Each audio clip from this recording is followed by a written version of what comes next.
Anthony Blue and Brian Allen are back deep, both standing at the 15-yard line for Maplewood. They're wearing white tops with the blue trim and numbers and blue pants, and the gray helmets with the Blue Devil emblem. Looks a lot like the Arizona Sun Devils. And here is the kick. It's a short kick to the far sideline at the 20, taken by Allen. Stumbles but regains his composure. He's running east to west. Now tries to cut it up the middle. Has some room coming to the near sideline. Down the left side, he'll run out of bounds just shy of the 50. And out of bounds they go. And down goes the table and down goes the Gatorade. And it was not a late hit. It was just a matter that Brian Allen could not stop himself as he ran into the table, and the Gatorade's gone for Maplewood. Yeah, they're going to need some more. If they were about hydration last week, they might be worried about it this week because they just lost one of their coolers. But you're right, the tackle was the first initial contact was on the field. They just kind of took each other, 4 yards deep onto the out of bounds there. And it's very unfortunate that they don't actually they lost all their Gatorade there. But that's one thing we need to, Crystal's got to watch out tonight is the return teams.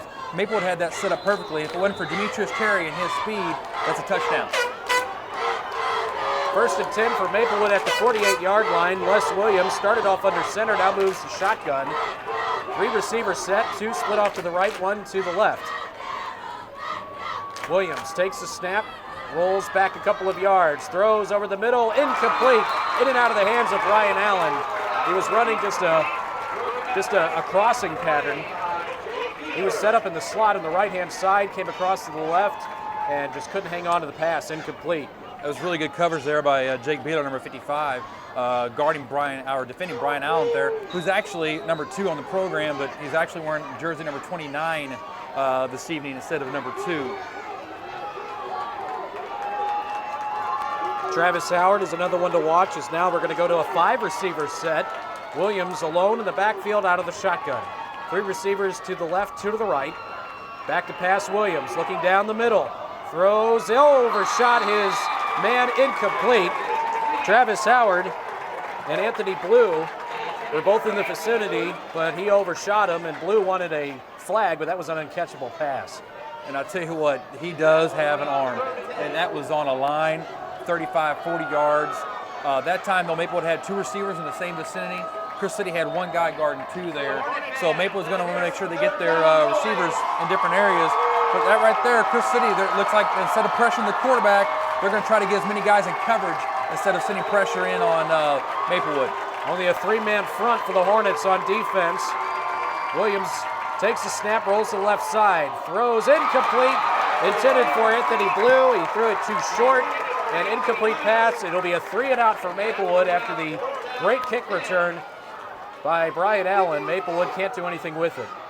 And this is going to be key too. Les Williams has missed a couple of weeks. It was a knee injury. We saw a couple weeks ago with St. John's quarterback Faulkner had a hard time getting in a rhythm. In the second half, he did get in that rhythm when that knee loosened up a little bit. So Maplewood's going to have that happen tonight for them also. Nobody back to return as Crystal City forces Maplewood to take a short kick, and the ball is down at the 27-yard line. So Maplewood couldn't exactly pin Crystal real deep in their own territory when they had the chance. Brian Allen is the punter on this team, and he didn't get a very good one away. But Crystal City will start at 1st and 10 and on their own 27-yard line. Good job by the Hornets defense to get it started. Good coverage. If you're Crystal City right there, you were really worried about that first defensive possession. And every time, all 3 times we went back to pass, Crystal City had great coverage on the Maplewood receivers. It's a good sign for the Hornets. It's an I formation here for Crystal City. DJ Sullivan, the fullback. Demetrius Terry, the deep man. The freeze under center. 2 receivers. Jacob Duncan and Josh Harnan. Handoff goes to Terry. He's got room up the middle, cuts it back inside, and they trip him up, but he still keeps going at the 40, to the 50. It's a foot race down the left sideline to the 10, 5, touchdown, Demetrius Terry on the very first offensive play for the Hornets. Scores the long touchdown run on this Maplewood defense. And one word is explosiveness. And again, we talked about it. Maplewood, just like Crystal City, has not faced a team with this much speed. Demetrius Terry, if they would got through the line, cut it outside, he was actually held up by a couple of Blue Devils. Wasn't like he got there clean. And Maplewood thought they had the angle. Next thing you know, Demetrius Terry's gone. We talked about that before the pregame too. These teams are used to being able to get angles on their opponent. It's going to be very difficult to get the angles and keep them tonight against each other. Extra point attempt off to the left side a little bit, and it is good. 7-0 Crystal City on a 73-yard touchdown run by Demetrius Terry. We'll be back for the kickoff to Maplewood in 1 minute on 1400 KJFF. Crystal City jumps on top to get this thing started 7-0 on the very first offensive play. And here's a kick to the right sideline that Allen has to pick up and then run out of bounds. And Maplewood's going to be pinned deep in their own territory. It'll be 1st and 10 at the 21. Demetrius Terry, very first offensive play for the Hornets, runs it 73 yards for a touchdown. That's his 15th touchdown of the season. And he's already close to now 1,400 yards on the ground already. Well, Maplewood there had a run blitz on. They blitzed between the center and guard and on the outside of the tackle. And fortunately for Crystal City, they ran in between those blitzes and left a hole there, which Maplewood could not fill. But again, Maplewood probably has not faced anybody that will run away from them, like they saw with Demetrius Terry right there. Bunch formation this time for Maplewood under centers Williams. Hands off to the fullback up the middle. Couple of yards picked up by Ryan White, and he's brought down at the 23-yard line to pick up of about 2, and it will be 2nd down and about 8. That was a great kickoff there by Stuart Mason. He kicked it down. It bounced right before it went out of bounds. Brian Allen had to pick it up and just had run out of bounds with it. You know, that's going to be key tonight too. Can the Crystal City Hornets keep the Blue Devils from scoring on special teams, because that's going to be huge for them tonight. 2nd down and about 8 for Maplewood. 3-back formation, power formation. There's a pitch left side of Allen. Allen trying to cut it back up the middle, gets to the 25-yard line just across it before he's brought down. A pickup of about 2. And it's going to be 3rd and about 5. No, I do like this decision by the coach, though, to go ahead and go with the run, because you've got to have something positive. You can't go out there and afford to get 2 or 3 more incompletions and get Crystal City on a roll again. So he comes out here, let's go full house backfield, let's try to pick up some yards, maybe get a couple first downs, and then we can spread them back out again. Good decision by the coach here. 3rd down again. It's almost more of a wishbone type formation for Maplewood. They take the snap, and now looking to pass is Williams. He's hitting the backfield, and he lunges the football. He finds his running back, Travis Howard, running east-west. He's going to be run out of bounds at the 15-yard line. He is going to lose about 10 yards on a pass play. It was a pretty good job by Les Williams just to get rid of the ball, but he gave it to his running back with virtually no room to run. He ran for the right sideline and couldn't find any room there. He just had to run it out of bounds. Yeah, great job there by the Crystal City defense. I couldn't read who the first person was that wrapped him or had a chance at him, but Bud Bingham was the one that actually ran the guy out of bounds. There's a close to the punt being blocked at the line, and takes a hop at the 45, rumbles to the 40, and it'll be down there by Maplewood as number 20, Keith Polk, downs it. Looks like it'll be at the 39. That's where Crystal City will begin their next drive, already leading 7-0. Fred Taylor, I'm sorry. That's one of those things that right there, Crystal this time decided. Well, of course, it was the looked like 3 backs in the backfield there, and they actually optioned for the pass. And Crystal City did a great job of putting the rush on the quarterback there, and that's what they've got to do now. They've got to keep the pressure on the quarterback for Maplewood. High formation again for the Hornets. Terry gets it, hit in the backfield and dropped. What a play! The linebacker bursting through for Maplewood. And that was number 22 who got it done, and that's somebody who was not actually in their starting lineup, Jonathan Stewart, who came in and made a play as Terry is hit in the backfield, will drop for about a 2-yard loss at 2nd and 12.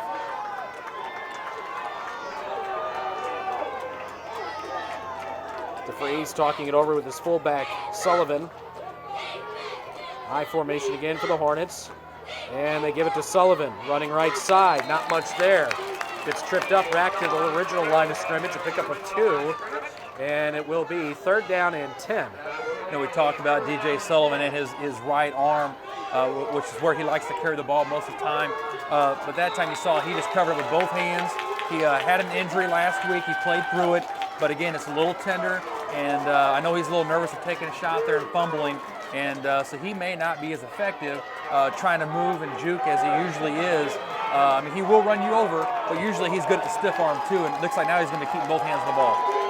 3 backs in the backfield now for Crystal City. And they fake. DeFries throws out in the flat right side, overshot his target, incomplete. Trying to hit Zach Nicholas. Incomplete at the 45-yard line. Had he been a little more accurate, Nicholas probably would have caught it and ran for the first. But instead it's an incomplete pass, 4th and 10. And Crystal City will be forced to punt the football. Yeah, that time you had Zach Nicholas. He ran about a 5-yard out there. It was a good route, wide open. Just a little overthrown. DeFries was under some pressure. He also had number 20, Ben Schweiss, on a corner route. Here's the punt, and it's away, and will be taking at the 30-yard line by Brian Allen. He's hit in the backfield. Hit right as he caught it, actually. He was grabbed on, and then he just has to run it out of bounds. And it'll be 1st and 10 for Maplewood. Looks to be on their own 33-yard line. And again, this is going to be something that people may not recognize as far as special teams go. But Crystal City's had to put the ball, either kick or punt in the air 3 times, and twice they've made them run out of bounds as soon as they got the ball. And that is key, for this Maplewood team, because we know how explosive they are on special teams and offense, and we can't just stress it enough how important it is for this Hornet team to keep Brian Allen from returning those kicks. Maplewood's going to bunch it up again in the backfield, no receivers. 3 men in the backfield, and the handoff goes up the middle of the fullback. He's got some room. Stewart down the left sideline, runs out of bounds, forced out at the 40-yard line in Crystal City territory. So Stewart takes it to the 41-yard line, 1st and 10, as Maplewood has it in Crystal City territory for the first time. And that time right there again, the only person that could have saved that touchdown was number 45, Demetrius Terry. And that's 2 touchdowns saving tackles he's already had. He's very important because for Crystal City, he's one of the only 2 guys that can match up with the speed of these Maplewood Blue Devils. Maplewood again going right back to the power running formation. Les Williams will be under center as we get everything aligned. Crystal City with a 7-0 lead. Ryan White was the one who got the ball in the last carry. Here's a pitch to the near side, and now move up the middle, down the left sideline. At the goal line, forced out of bounds by Demetrius Terry at the 1-yard line. Darnell Robinson got the opportunity to run at that time, and he almost took it all the way in for the score. Robinson down to the 1. It'll be 1st and goal, Maplewood. Yeah, just an explosive run right up there up the middle. Again, Demetrius Terry, right there, the only one that's be able to chase him down. As you can see, the Blue Devils have speed at every position, and a nice job there by Demetrius Terry getting over there to save the touchdown. Darnell Robinson almost runs it in, and Maplewood going right back to a power formation here. Williams under center is just going to run it straight forward, and he is in for the score. Les Williams, the quarterback from Maplewood, has the opportunity now to tie it up. He scores 7-6, and now it's going to depend on the extra point.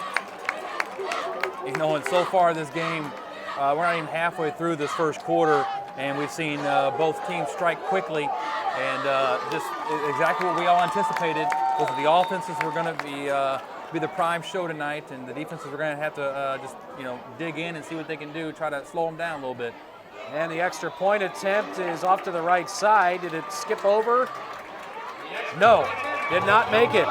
So it's 7-6, Crystal City on top of Maplewood, but Maplewood is on the board.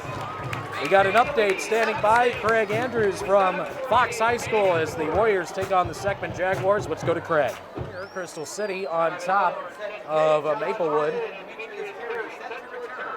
A missed extra point, right now the difference, and we're still barely, not even halfway through the first quarter yet. We've already seen some big plays as Maplewood gets set to kick off to the Hornets. Back deep is Harned and Terry. Short kick will take a hop, and Harned will pick it up at the 15-yard line. Following blockers straight up the middle. It's got some room. Straight up the gut and finally brought down across the 35 to the 37-yard line, and he had one man to beat. Nice return by Harned and Hornet kickoff return team there. And again, with as much speed as both teams have, special teams going to play a very important part tonight. As you already saw, Maplewood missed the extra point. So instead of being tied, it's 7-6. And that those, people think, well, it's early in the game. I'll tell you what, you can never have a chance to regain that point. And that's, and once you lose an opportunity like that, especially in a game that's going to be as high scoring as this is, every point you're going to need. Crystal City punches it up. Look at this. Maryland I.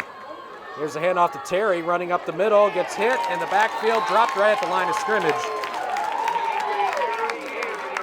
He got hit by number 56, Adam Bingham, and was dropped there. No gain for Terry, 2nd and 10. Crystal City, how about that, going to the Maryland I? You don't see that too often. No. And it wasn't very effective that time, but they're going to go back to it again. Yes, they are. DeFries under center. He's got Sullivan and Kemp as his lead blockers. Pitch comes to the near side. Terry trying to get to the corner. Gets to the 40. Brought down at the 41. A lot of running to the east.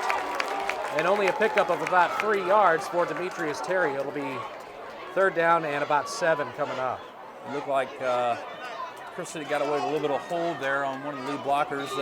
Got a hand on the outside of the pad, which allowed Demetrius Terry to turn that corner for a couple of yards. But again, these plays that they will run against other teams, they can get outside and turn that corner. Against this Maplewood team, they're not going to have as much success running wide and trying to cut it up. Almost a wishbone formation now for the Hornets. They fake, and DeFries again throws in the flat right side. Another 5-yard out pattern to Nicholas, and overshot him.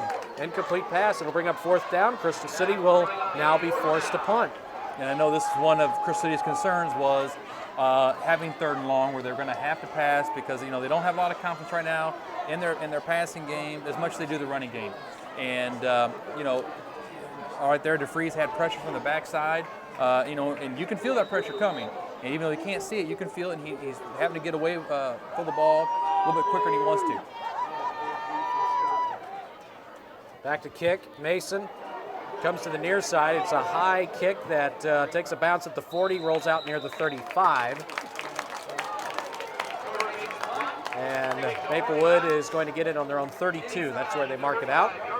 I'll tell you what, the one thing you got to like for the Crystal coaching staff right now is they've worked on angle punting all week. And right now their punter has come up twice big with angle punts to the sideline where there was no return or of a little return. Allen, I think, had maybe a 1-yard return on the first one. But again, angle punting, not giving them a chance to score that long touchdown run. Maplewood down 7-6 to Crystal City. It'll be a bunch formation again behind quarterback Les Williams. 3 men in the backfield. Stewart, Bryant, and Howard. Howard's going to get it. Coming near side. He's hit in the backfield. He will be dropped. 2 Hornets converged on him. DJ Sullivan and Matt Kemp making the stop. As hit right at the line of scrimmage was Travis Howard, then pushed backwards. No gain. It'll bring up 2nd and 10. Yeah, and he shot through there like they knew what the play was. I mean, they both just came flying up there. And again, you don't look at those guys as having a lot of speed, but they play fast. And DJ Sullivan does have a little more speed than Matt Kemp does, but they both pursue so well. And a game like this, with Maplewood maybe being faster, until they can get the turned up field, they're about the same speed. So it's 2nd down, same formation again. Williams fakes to one man, now gives to Allen. Allen cuts it up near side. He runs into his own man and is hit back at the 30-yard line. He ran into his own offensive lineman. Ran into Bingham, and that held him up for a 2-yard loss. So Brian Allen gets nowhere. It's 3rd down and about 12 coming up for the Maplewood Blue Devils.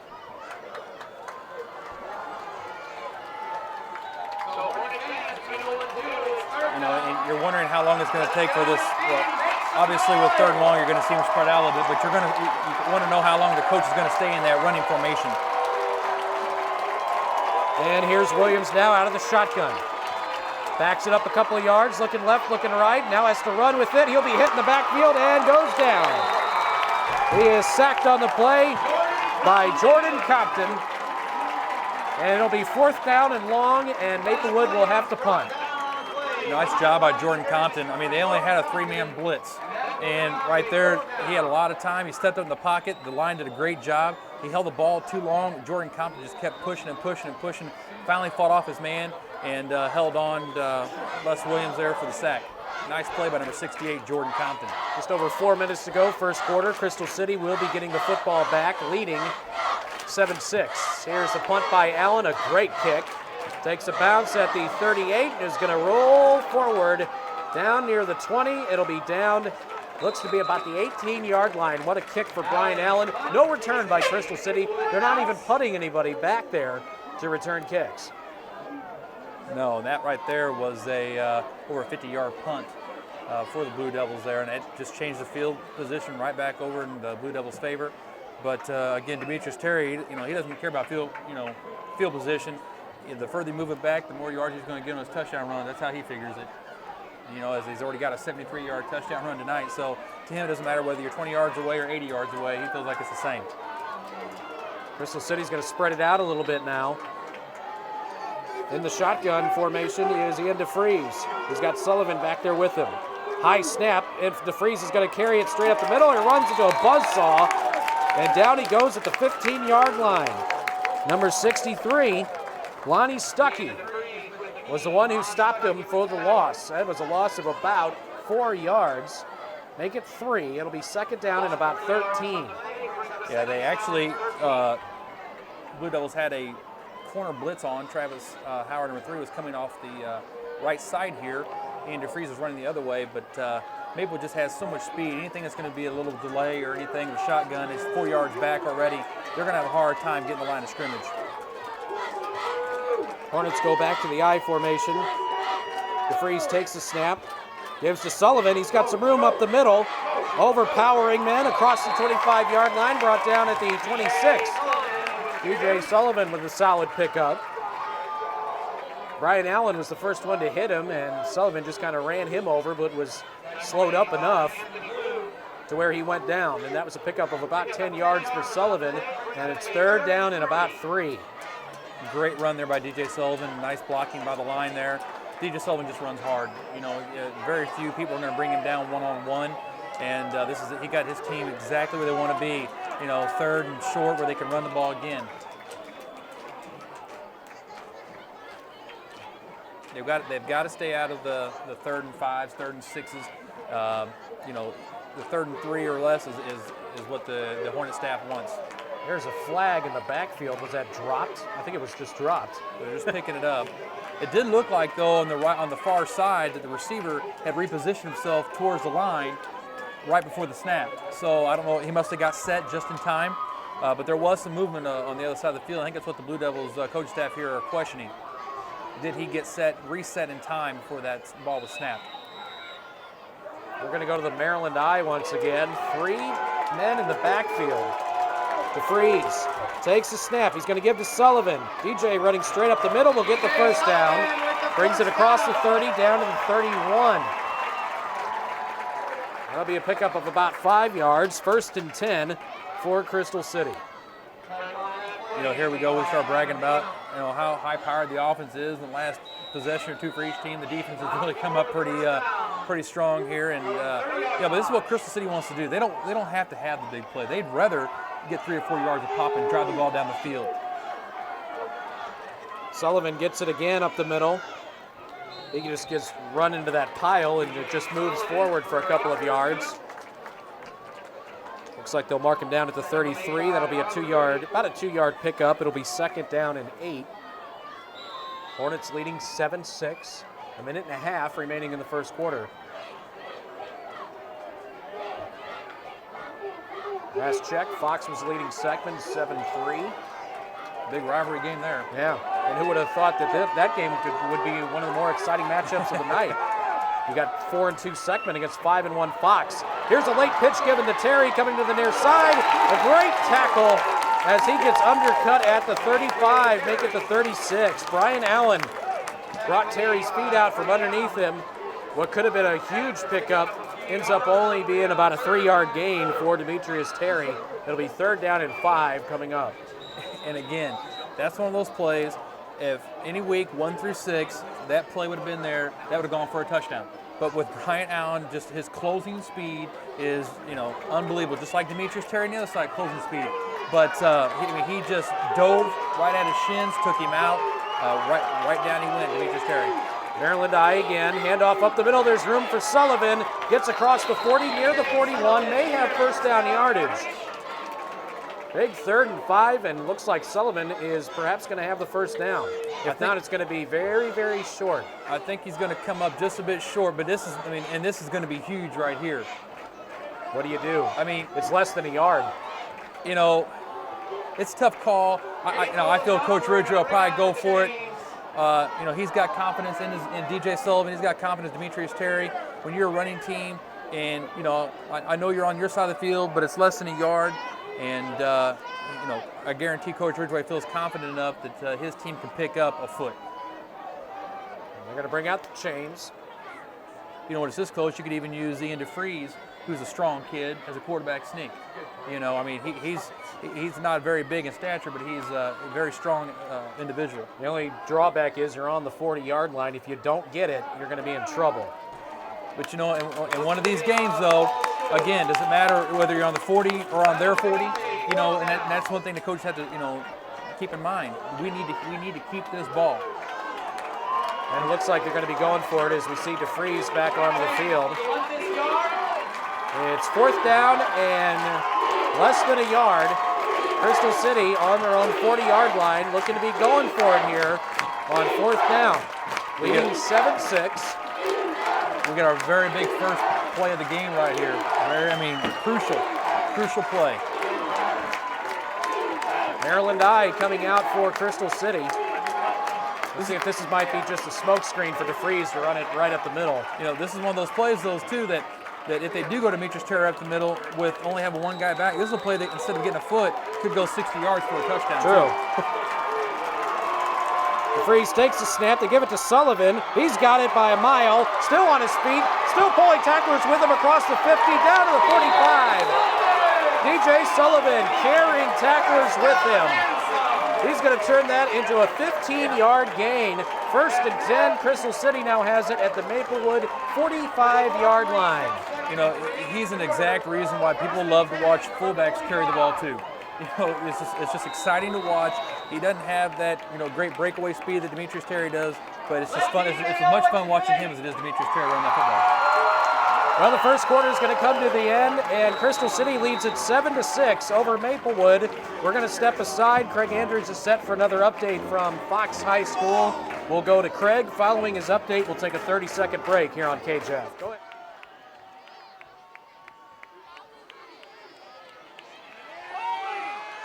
And Crystal City takes over on this first play, coming to the near side on a sweep. Demetrius Terry brings it to the 40-yard line, pick up a 5. Gets the pitch, running right side. And it'll be 2nd down and 5 coming up. Let's give you an update of scores from around the area. Festus leading Potosi 7-0. That's early in that one. Farmington 7-0 on Windsor. Valley Catholic with a 6-0 lead over St. Pius. Herculaneum leading 6-0 over Perryville. St. James 7-0 over Westminster, and Fredericktown leading Charleston 6-0, and again Fox leading Seckman 12-7. Up the middle it goes on the fullback carry, the dive play, and that's Matt Kemp who got it that time, and he may have the first down. I haven't seen Matt Kemp play a lot of offense this year, but he is that guy that can step in and give you that occasional carry. He's mostly used as a blocker. And it looks like he's going to have the first down. The referee's checking it out, and it is a first. 5-yard pickup for Kemp. 1st and 10, Crystal City on the Maplewood 35-yard line. He's another one of those hard-nosed kids, catcher for the baseball team. Just a tough individual. Again, not very big in stature, but you know what? He's just solidly put together. And his job is out there to go out there and block for Demetrius Terry and DJ Sullivan, and he's doing a good job of that tonight. Under center, again, Ian DeFries. Maryland I continues for Crystal City. Kemp, Sullivan, and Terry. They're going to give it to Terry, running straight up the middle, gets hung up, lunges forward. He'll pick up about 2 yards. Looks like they'll bring him down at the 33. They'll bring up 2nd and 8. Right now, it's nothing fancy for Crystal. They're just looking for good blocking to get some of those talented runners some room. After the first carry, Demetrius Terry had a 73-yard touchdown. Since then, he's had 6 carries for 10 yards. Maplewood certainly got woken up early. Yes. And they've done great ever since. DeFries takes a snap again. Rolling out to the left, he may keep it. He's running option. There's the pitch to Terry in the backfield. He's hit, and he'll be dropped back at the 40. Dangerous pitch by DeFries. And well covered by Maplewood. That'll be a loss of about 7 yards. And that's what speed on the defensive end will do. It forced Ian DeFries to make a decision, and he waited a little bit too long. He could have cut it up a little bit sooner. But again, Brian Allen is fast enough. He went to Ian DeFries first and then went off to Demetrius Terry. And again, they've never run the option against a team with this much speed. And it just, again, you cannot emulate that in practice. And you find out really quick how fast another team is once you hit the field. But, just got to get rid of that ball a little quicker, give it to Demetrius Terry faster. 3rd down and 14 for the Hornets, leading 7-6 over Maplewood. We're in the second quarter. Fake pitch, and then there's the handoff to Sullivan. Running up the middle, had a lot of room, gets tripped up down at the 30. Sullivan's going to pick up 9 yards, and it'll bring up 3rd and about 5. 4th and 5, excuse me. 4th down and 5. And I'm sure Crystal City at this point in time will probably be going for it. Definitely. Well, and that's an excellent play call right there with, 3rd and long. Maplewood's expecting Demetrius Terry. They fake the pitch out to him, and the whole Blue Devil team goes that way, and they come back with the counter with Sullivan. Just a great call right there. Hornets line it up in the Maryland I, 4th down and 5 at the Maplewood 30. Pitch comes to Terry, running right side, following lead blockers Sullivan and Kemp, and he's going to run it out of bounds near the 25, and he's going to be awfully close.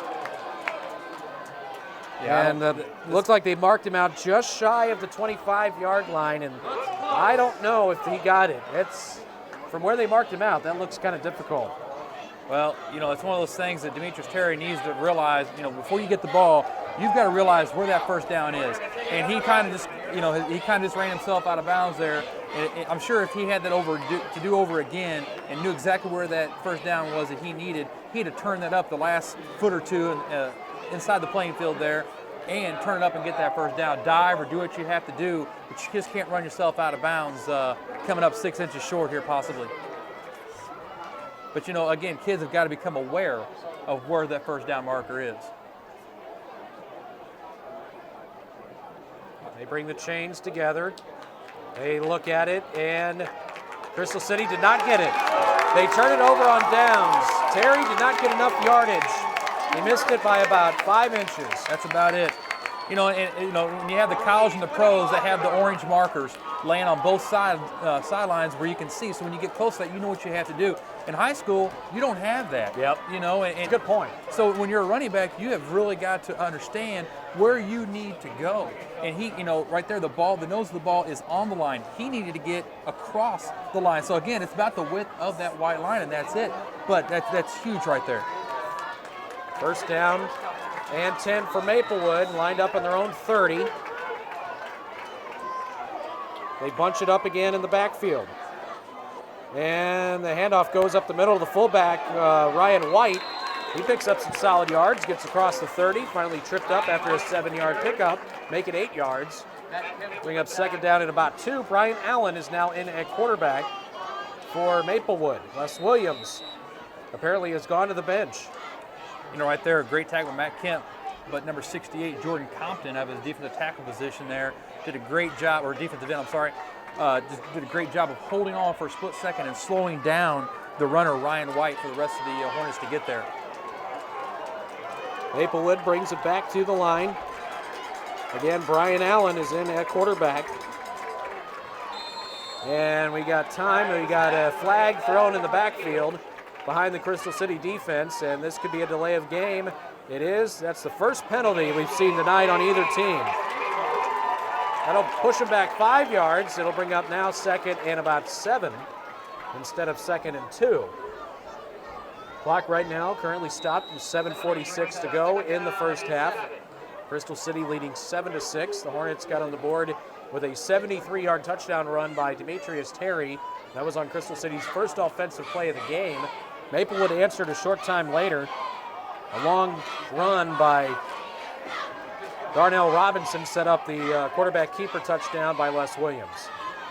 Misdirection, handoff up the middle, couple of yards will be picked back up by Ryan White. He gets across the 30, he's down to the 31, and it's going to bring up 3rd down and about 4. You know, and the I don't know if with Brian Allen becoming the quarterback now, running over here, getting the plays, running back in. I don't know if that may have affected him. He has to realize, hey, I'm the quarterback now. I got to speed up a little bit because Les Williams is out, and they pick up their first delay of game penalty. That's costly, or it could be costly if they don't pick this up here. 3rd down and 4. Crystal City with a 4-man front. Back to pass is Allen. The southpaw looks. He's going to run it. He's going to be hit in the backfield. It looks like he's going to be shy.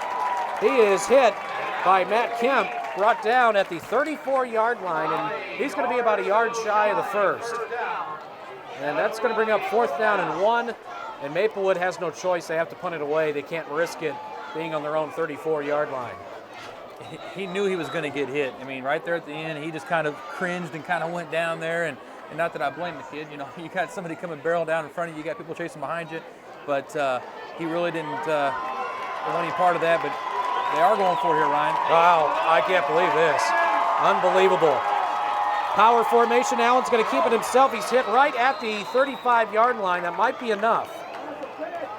They are marking him right at the 35.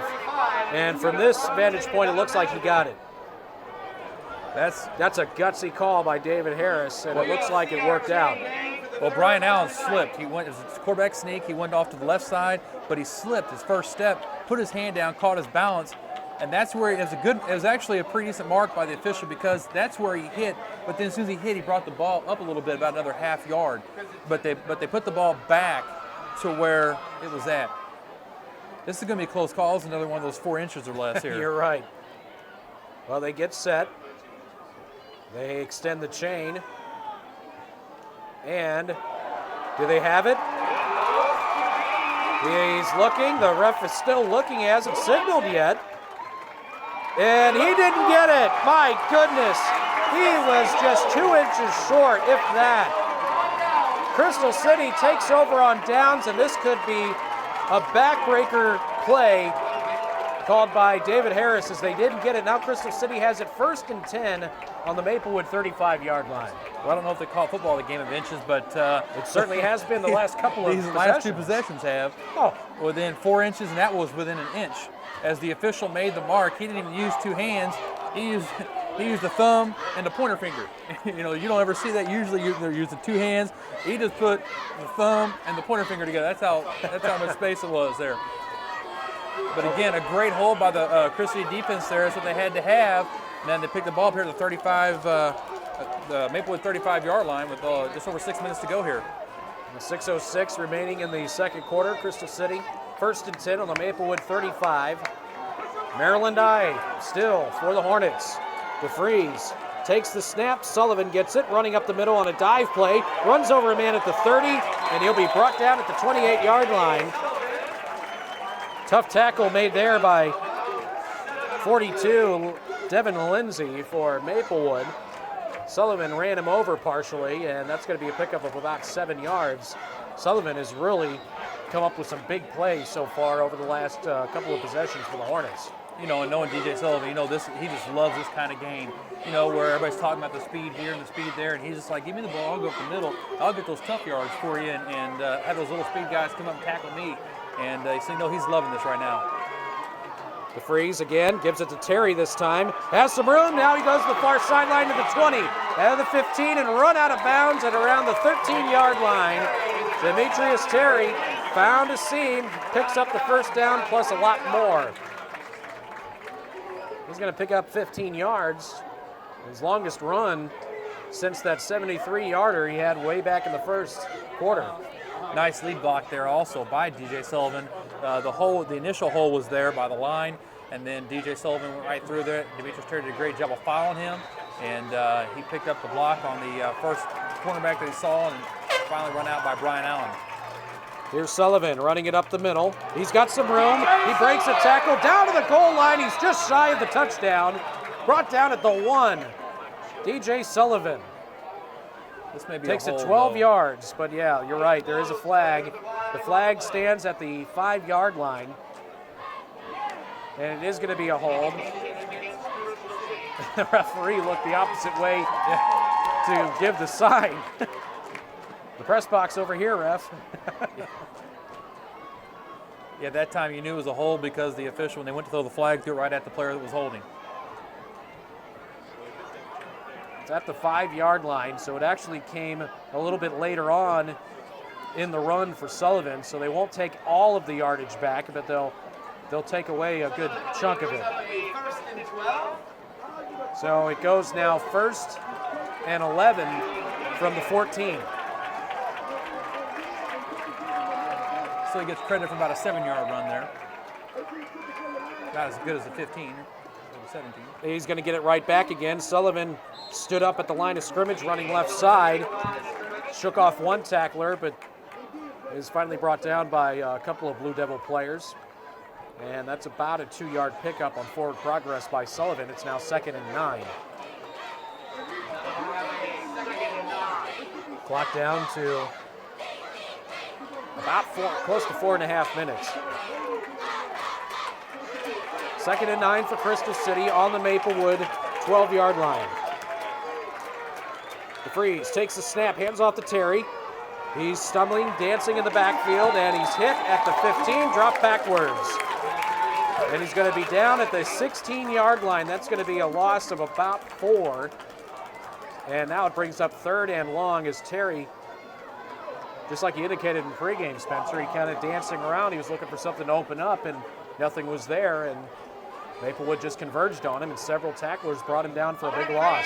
You know, and that's one of those things, again, that week 1 through 6, you kind of dance around, and all of a sudden you find a seam, and, you know, you get that 12, 15-yard run. Against this Maplewood team, you dance around, their pursuit is way too quick. 3rd down and 13 to Freeze. Delayed handoff to Sullivan. He's hit and dropped at the 16. He gets right back to the line of scrimmage. That time right there, Maplewood wasn't going to be fooled by that play again. no, that time right there, looks like number 63, Lonnie Stuckey, from his defensive tackle position, stayed home that time for a no gain on the play.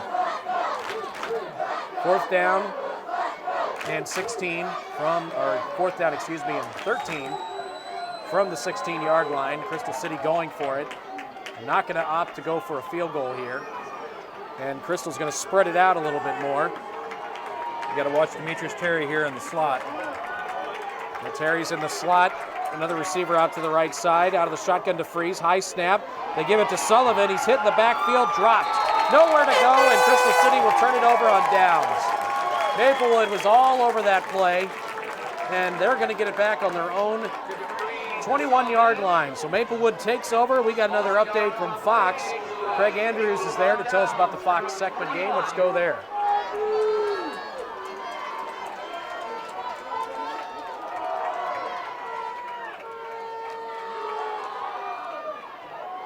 Whoa.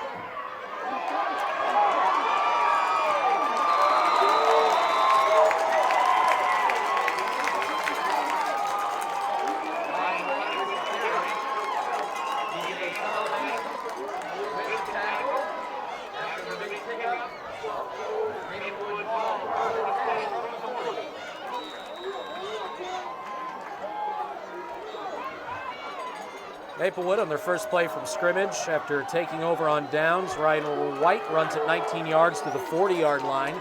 1st and 10 Maplewood. They're spreading it out once again. 4 receivers set. Brian Allen takes the snap, fakes the handoff, and he's going to be running for his life in the backfield. Crystal trying to converge on him. Gets to the 40, cuts it back up inside, and he took what could have been a 5-yard loss, and he ran it up to the 48-yard line. He turned what could have been a 5-yard loss into a 9-yard gain. Ryan Allen, Wow. quarterback keeper. Great job there by the Hornets on the contain on the first initial part there. It looked like it was Jake Beeler there. And just sat there and they just kind of went toe-to-toe, shake and bake a little bit. He just turned and ran the opposite direction, which you don't usually see. Usually you go ahead and keep going that way. He turned a 180, comes back this way and gets 9 yards. Second down and about 2, a long 2, short 2, I should say. And the handoff goes up the middle of the fullback again. Ryan White brings it across the 50-yard line. And he's down to the 43. About 9 yards there for Ryan White. And Maplewood has it 1st and 10 in Crystal City territory at the 43. He's having a good night as Les Williams comes back in the game for the Blue Devils. Ryan White came in as the second leading rusher for this Blue Devil team, 42 attempts with 297 yards for a 7-yard average. But Les Williams, like I said, back in the game. Williams takes the snap. He's going to throw it to Brian Allen down the right side, turns it back up inside, spins away from a tackler, tripped up at the 30-yard line. Mark him down to the 26. There is a flag on the play, and it's back near the line of scrimmage for Maplewood. And it is going to be against the Blue Devils. That'll take away a 13-yard pass reception by Brian Allen from Les Williams. That's a nice call right there. Just a nice quick hitch to Brian Allen. Let him go, throw it 1 yard and let him run another 15. But that time, got out there and somebody got a block in the back, which wasn't even needed for Brian Allen there. He already had the first down picked up, and the block in the back came, and not very smart by the Blue Devils there. So the ball will be brought back to, looks to be about the 49-yard line. So it's all the way back to the Crystal City 49, so that penalty brings up 1st down now and 16.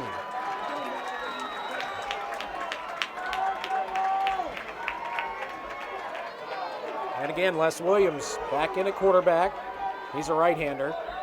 And a flag on the play, or maybe a timeout. No, it's a flag. It should be no, he called a timeout. The coach did there.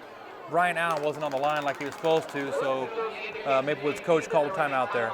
That's the first timeout we've seen, so we'll take a break and bring it back in 1 minute. 1:47 to play, first half. Crystal City leading Maplewood 7-6. We're back in 60 seconds on KJFF. Back from the timeout as Maplewood has it 1st down and 16 from the Crystal City 49-yard line. 5 receivers set, empty backfield. Williams back to pass, throws it to the near side, trying to get it to Allen. He's contained in the backfield. He's run out of bounds. Great job by Ben Schweiss to keep Brian Allen under control, and he's going to lose a couple of yards. They're going to mark Maplewood back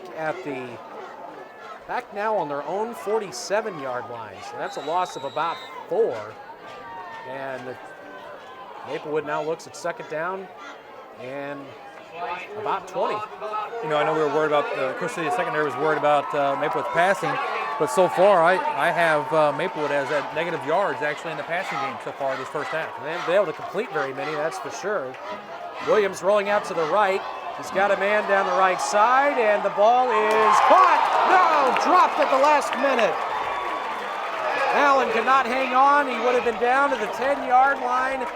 He had it for a moment, then dropped it. What a pass, too. Long pass by Les Williams. It was on target, but Allen could not hang on. 50 yards in the air there.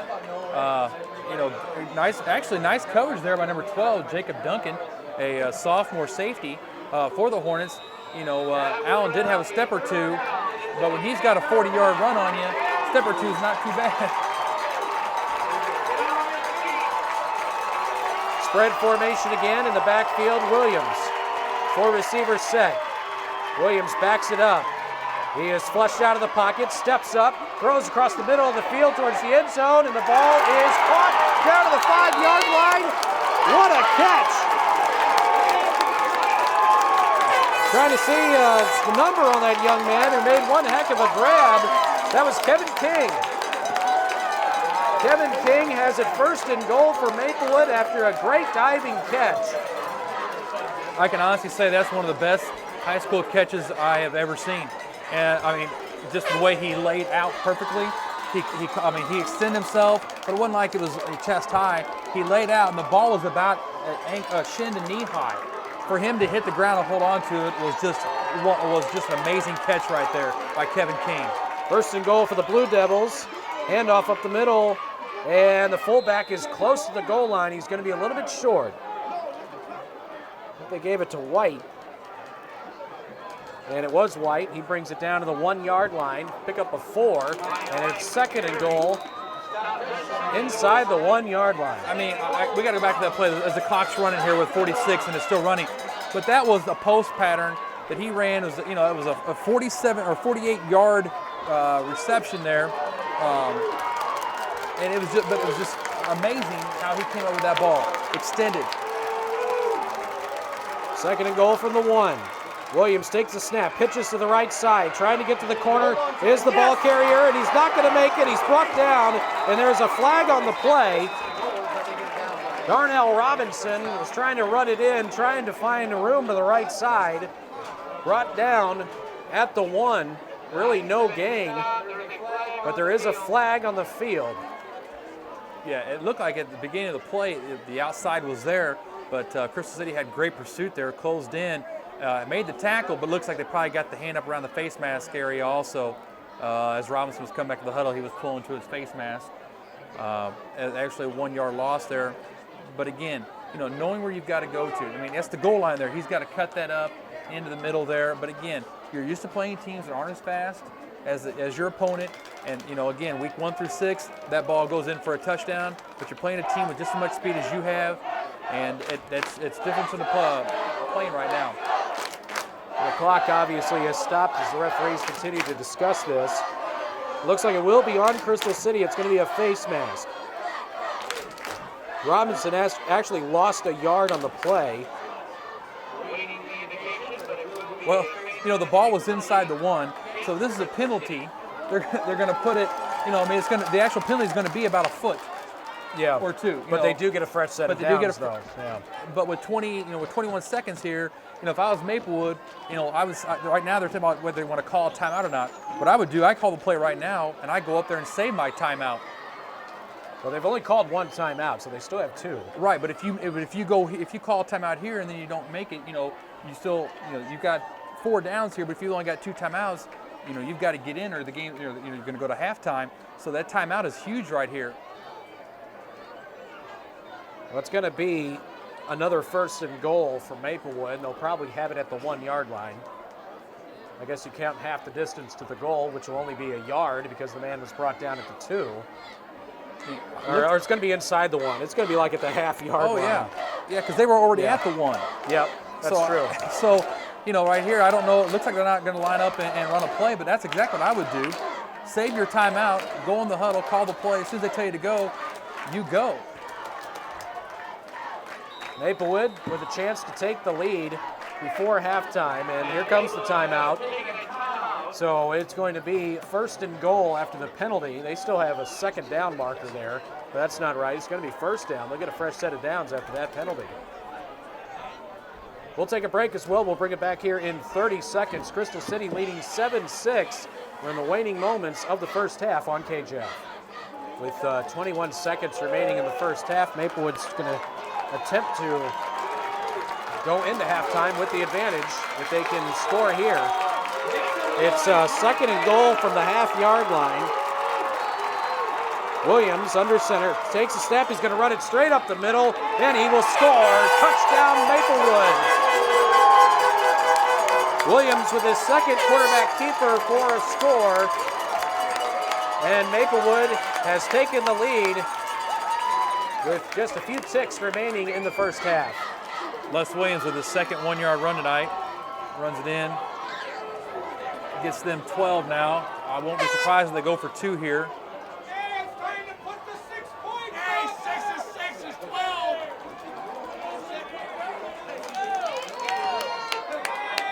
They're going to go for the extra point. Let's see about the conversion. They missed the attempt. Now they're going to go for 2. 2-point conversion. Williams under center.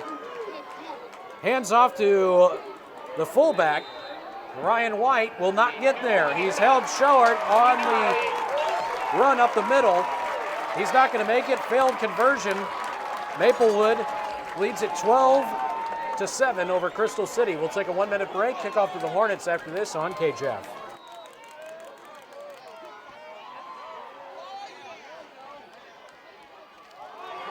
Crystal City picks it up on the kickoff return at the 10-yard line. Some problems picking up the ball, and Maplewood drills the carrier. The return man, Josh Harnett, has nowhere to go. It'll be Crystal City ball on their own 14-yard line with 11 seconds remaining in the first half. I'm not for sure on exactly how long that drive took off the clock. Was it about 7 minutes there, Ryan? 6 or 7 It was minutes? a long, yeah, it was a long time. That was a nice sustaining That's drive. exactly what Maplewood wanted right there, was keep the ball as long as they could, keep it out of Demetrius Terry and DJ Sullivan's hands, and punch it in right before halftime. And it looks like Crystal City's just going to take a knee here and go into the half. So this is going to end the first half. Crystal City will relinquish the lead to Maplewood here at halftime. 12-7, Maplewood on top. We're at halftime. We're back in 2 minutes here on 1400 KJFF. You may not know their names, but the students who are helped through a Jefferson College Foundation scholarship carry thanks in their hearts. It's for the kindness that our contributors have shown. Make a difference in their tomorrows. Education, the great equalizer. It doesn't just mean you get more knowledge, it means you improve your quality of life. Give to the Jefferson College Foundation today.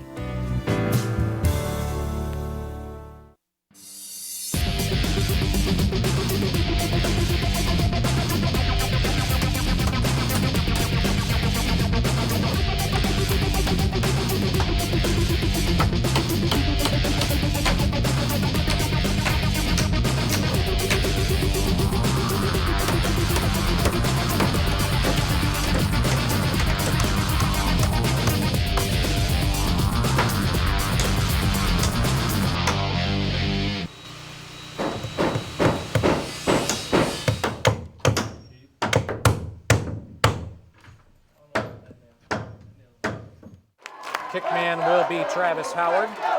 Back deep from the Hornets, Josh Harnett and Demetrius Terry. Kick is a short one, taken by one of the up men, bounces over the head, falling on it. Right at the 25-yard line is one of the up men for the Hornets. Good job. By number 12, That's Jacob Duncan. Nice coverage by him. That was a tough catch. That ball bounced way in the air. He had to turn around and catch it. If he wouldn't have got that, Maplewood was screaming down the sideline. Tried to jump from that ball. That's one thing you always have to keep in mind. A kickoff is a live ball. It's not a punt. If the defense, the kicking team can get to that football, it's theirs. Yes. Crystal City not wasting any time, going right back to the Maryland I. 3 men in the backfield behind quarterback Ian DeFries. No receivers. Here's Sullivan running left side, breaks one tackle, lunges forward down to the 31-yard line. Good run by Sullivan. Crystal City began 1st and 10 on their own at 26, and Sullivan's going to pick up about 4. It'll be 2nd and 6 coming up. Yeah, DJ Sullivan had 58 yards in the first half on 12 carries, just below 5-yard average there, which is good numbers for your fullback. Crystal City brings it back to the line. 2nd and 6 coming up. Same formation again. This time Kemp gets it up the middle, and he brings it just shy to the 35. He's down to 34. Kemp's going to pick up about 4 yards or so. It's going to bring up 3rd and a long 2. So Kemp gets a big carry there. And Kemp has been brought in at times. We've seen Spencer as a kind of a lead blocker, but he doesn't get that many carries. Just 2 tonight. And Crystal City moved too soon. The backfield started moving off to the left side well before the snap was taken by DeFries, and that false start will be the first penalty against This is second penalty actually against the Hornets tonight. Well, that's got to be frustrating for the coaching staff. They're calling probably a different snap count than what they're normally going to, trying to get the Blue Devils to jump offside there. And half the line gets it, and the other half doesn't get it. But when the center's going to know, and the quarterback's going to know, and when they're sitting there and everybody else moves, they didn't get the snap count. And that could be very crucial here for the Hornets early on in this third quarter. 5-yard penalty now, third down and about 7. And DeFreeze hands off to Terry. He's got some room left side. Following blockers, and he runs it out of bounds. A flag comes in right as Terry went out of bounds. We'll see about the penalty on the initial run by Demetrius Terry. He'll have the first down. He was brought down at around the 39-yard line, but first we'll see about the penalty. You think it's got to be against Crystal City because Demetrius Terry ran out of bounds on his own. So it wasn't a face mask or like that. So you're probably looking at some kind of hold here or a block in the back on the Hornets. They're talking it over with Maplewood, so it will be against Crystal City. It's a hold. Take away the first down run by Terry. And they'll be marched back pretty good distance. Spot of the foul, though, was downfield a little bit. And this will make it probably, because of the penalty, it'll be third down and probably close to 10.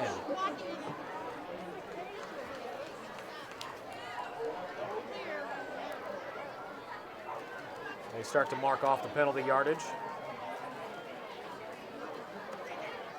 And it's going to be just a yard in front of the original line of scrimmage. So now it's 3rd and 9 after the penalty. And again, the hold came downfield too. Right as Terry started to go out of bounds after picking up what we thought was going to be a first. But again, that's only the second penalty the entire night against Crystal City. Maplewood only has one penalty, and that was a delay of game. Yes. Very solid tonight by both teams. Very disciplined. Let's see what the offense pulls out this time on 3rd and 9. DeFreeze hands off to Terry. They're going to more or less go back to that sweep play again. Following lead blockers left side. Tripped up right at the line of scrimmage. Not much there. Les Williams made the tackle on Demetrius Terry as he picked up only 2. And good thing he did. Good thing he did there because he had that whole sideline wide open down there. Again, good blocking. But Les Williams comes right in there, takes his feet out from under him. And, one thing about these Blue Devils, they know how to tackle. I mean, they're little, and most of those little guys do. They know where to go. You take out the feet, and somebody else, they're not going anywhere. And they do a great job of that. There's the kick. It's going to be a short kick at the 50-yard line. Will roll out of bounds. Looks to be about the 47. Maplewood's going to have very good field position to begin this drive. Leading 12-7, 9:43 to play in the third quarter.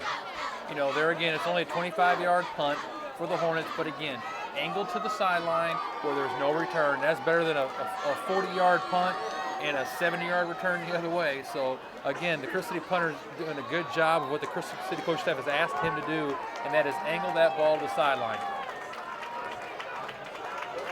1st and 10, Maplewood.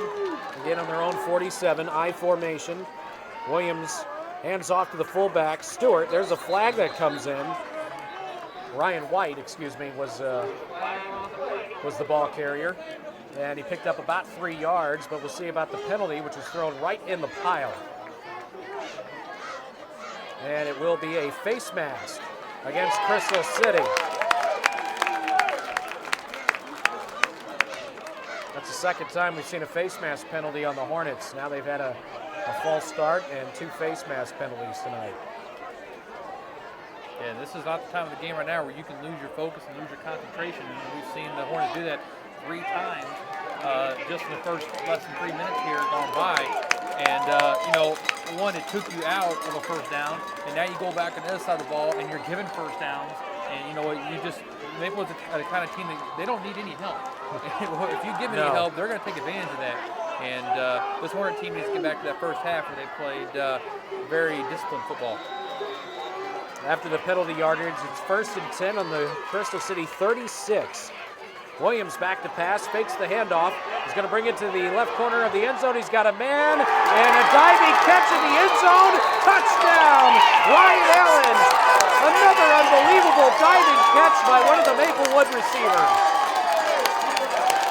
Wow. 36-yard touchdown pass to Brian Allen from Les Williams. And Maplewood has increased the advantage. it's just a great job by the quarterback. He goes up there, not only does he throw the ball deep, but he throws it and allows the receiver to run underneath it. And again, that was not bad coverage by number 12, Jacob Duncan. Again, he just got beat there in the last 5 yards. He couldn't close in on Brian Allen. But again, Brian, that is a tough catch to make, and he had to extend himself again. That's the second time that they've made great catches tonight. They're going for 2. And the pitch comes to Travis Howard, and he's down to the goal line. Is he in? Yes. Just got in with the 2-point conversion. And the Maplewood has now gone up by a score of 20-7 over Crystal City. We'll take a 1-minute break and return after this on KJFF.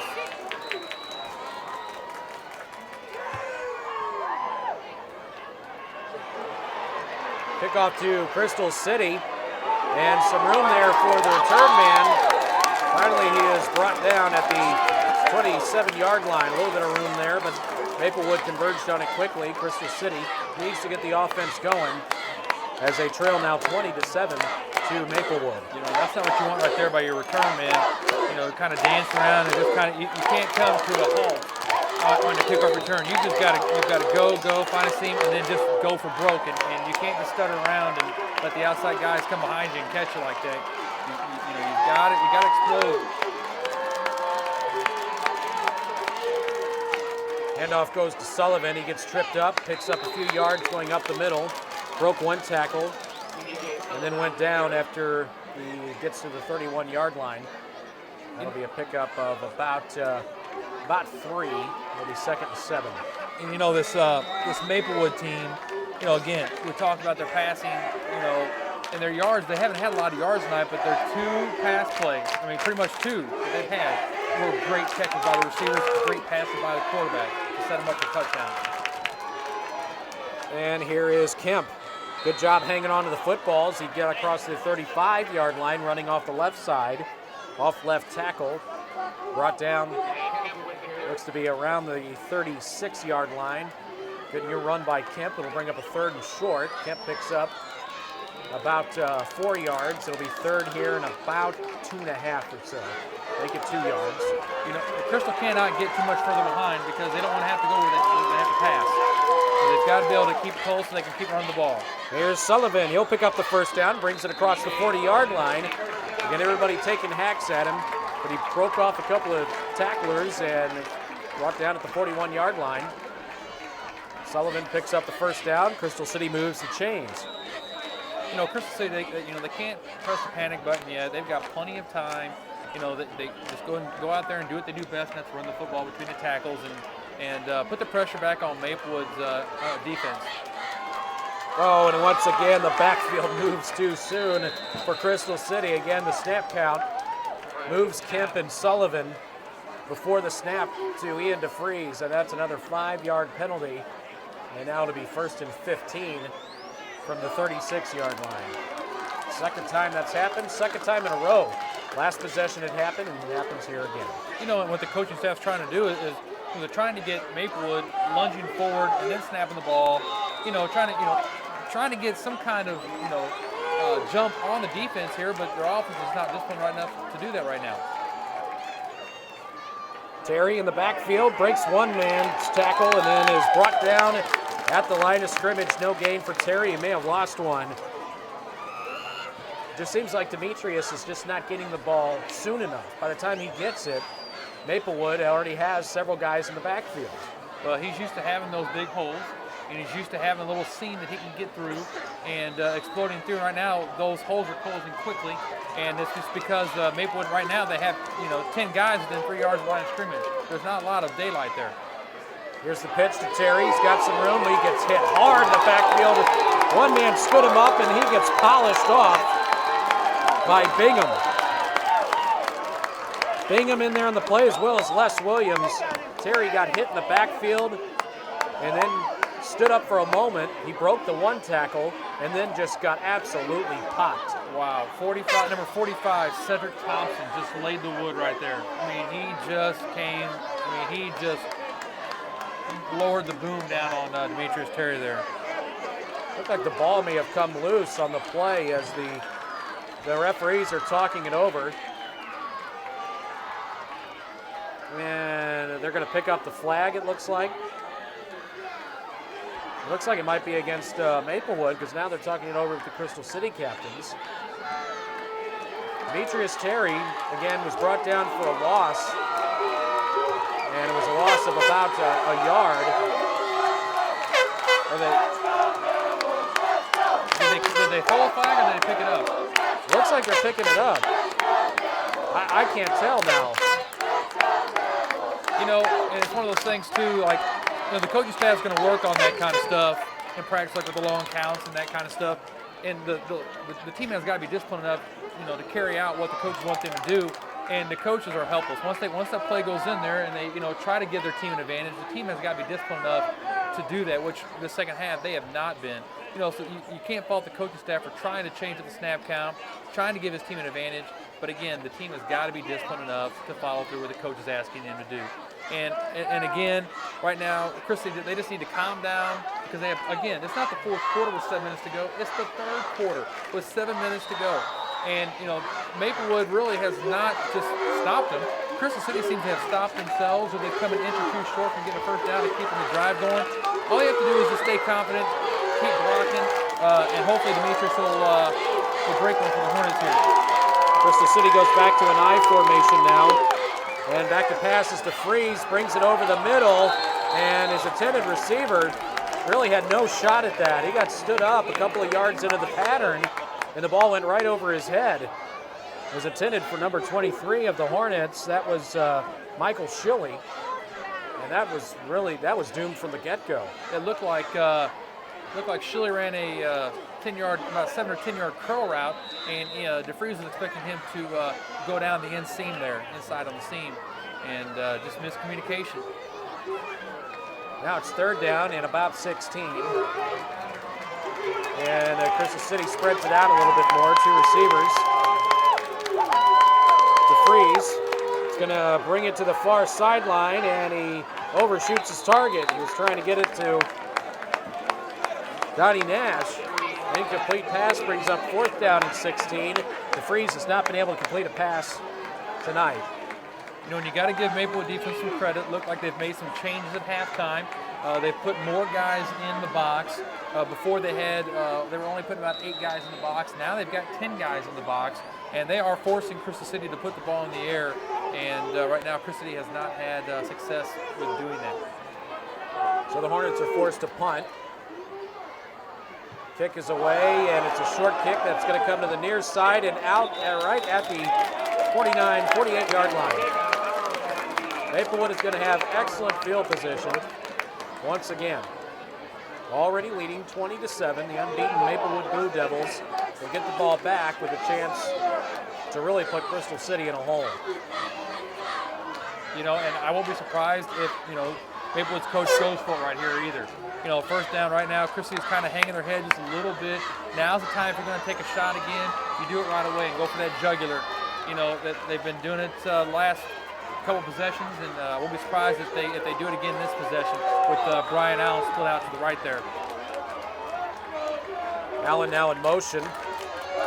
Williams takes the snap, and the handoff goes to Howard, and he gets across the 50. A couple of yards picked up there for Travis. About a 3-yard pickup. It'll bring up 2nd down and 7. Yeah, that's only his 2nd carry tonight, which is kind of surprising. He's came in with 44 carries, 176 yards. He's only had 2 opportunities tonight for 2 carries for 3 yards. He's kind of been the forgotten man. Brian Allen's actually coming to the sideline. He's not out there for this play. Now it's a spread. Williams is going to throw in the flat, giving it to Blue, and he can't hang on to it. He dropped it. Incomplete pass. And he can't believe he dropped it. He tried to move before he had it secured, and that's kind of a common mistake when you see receivers drop passes like that. Yeah, because he was wide open there. Oh, goodness. He had a lot of room in front of him. But you know, Coach Ridgway was running over to his players, telling him to pick it up, and that's what you've got to do, because that ball was thrown pretty close to behind the line of scrimmage, and if it goes on his hands, it could be a live ball. So you have to go ahead and make a play on that, and make the official stop you from picking that ball up. Just do whatever you can until you hear the whistle. That's it. Allen is back in, and a flag comes in from the near sideline. And are we going to get a timeout? Yes, we are. Maplewood's going to call a timeout on this 3rd down and 8 play. 5:48 to play in the 3rd quarter. Maplewood leads Crystal City 20-7, and we will return in 1 minute on 1400 KJFF. 3rd down and 8 as the crowd's making some noise, both sides, both the Maplewood crowd and Crystal City. 3rd down and 8 out of the shotgun. Williams fakes the pass. He's going to throw it over the middle. He's got a man open, and the ball is caught by King. And it's right at the about the 41-42 yard line. They say incomplete pass. The ball hit the ground first. King looked like he may have secured it, but that was not the case. I'll tell you what, that was very close, but I think one selling point was, King says he's catching that, but he didn't come up very confident. He kind of came up looking around, and if you're going to make a catch like that, and if you don't make it, you've got to sell it. And he didn't sell it very good because the officials, 3 of them went to the line to mark it, and then finally somebody came in and said, maybe not. You got to sell that catch. Maplewood is going for it here on 4th and 8. David Harris is really throwing a lot of confidence. And Robinson is going to be hit in the backfield. He will not make it. He gets hit right near the 48-yard line and no gain. In fact, he lost 2 yards. 4th down play. Maplewood went for it, and they didn't get it. So now Crystal City takes over on offense. Big play by number 25, DJ Sullivan there out of his linebacker position. He was keen on Robinson the whole way. That was his read right there, and man, he came up and made sure Robinson didn't get away. Robinson, he's the one that had the big 40-yard carry in the first half. It was only a second carry of the night, but the first one being a 40-yarder. Big play by the Hornet defense here, maybe a little spark for him. Back to the Maryland Eye are the Crystal City Hornets after taking over on the failed 4th down attempt. DJ Sullivan gets the carry. Off left tackle, then cuts it back up the middle, a couple of yards there. It's brought down at the 46-yard line. A pickup of about 2 yards for Sullivan. 2nd down and 8 coming up. Let's quickly send it out to Craig Andrews at Fox High School. The Warriors taking on Seckman. Craig, take it away.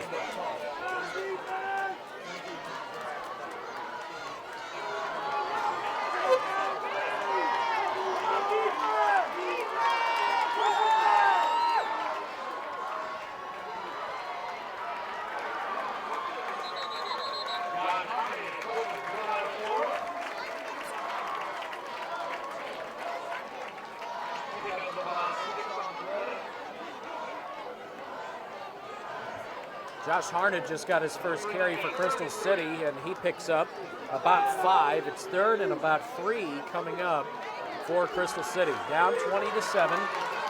Harned, we see the junior getting his first attempt at it. Actually, Josh is a senior. And Crystal City going right back to him again, I believe. And this time he gets only about a yard on forward progress. So Demetrius Terry actually came out. Harned came in. Yeah, I think Terry's still out there. I just think he's not getting the call right now. But it's going to be 4th and 2 coming up. Somebody's down for Crystal City. No, actually, I don't think Terry is on the field right now. But I'm hoping that they're just giving Terry a rest because that last carry he had, he got piled. I mean, they stopped him, and then when they took him on the ground, they had about 3 or 4 guys laying on him. And right now he's over there at the water coolers over there. Looks like he's walking around okay, and hopefully he's just getting a breather and move back out there for the Hornets as we wait to see the injured Hornets getting up here. Though that's a good sign.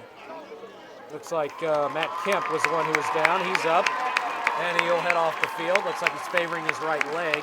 You're right, Demetrius Terry is on the sideline right now, and the Hornets having to change things up a little bit with their featured tailback out of the lineup, and it looks like they're going to end up using this as a timeout.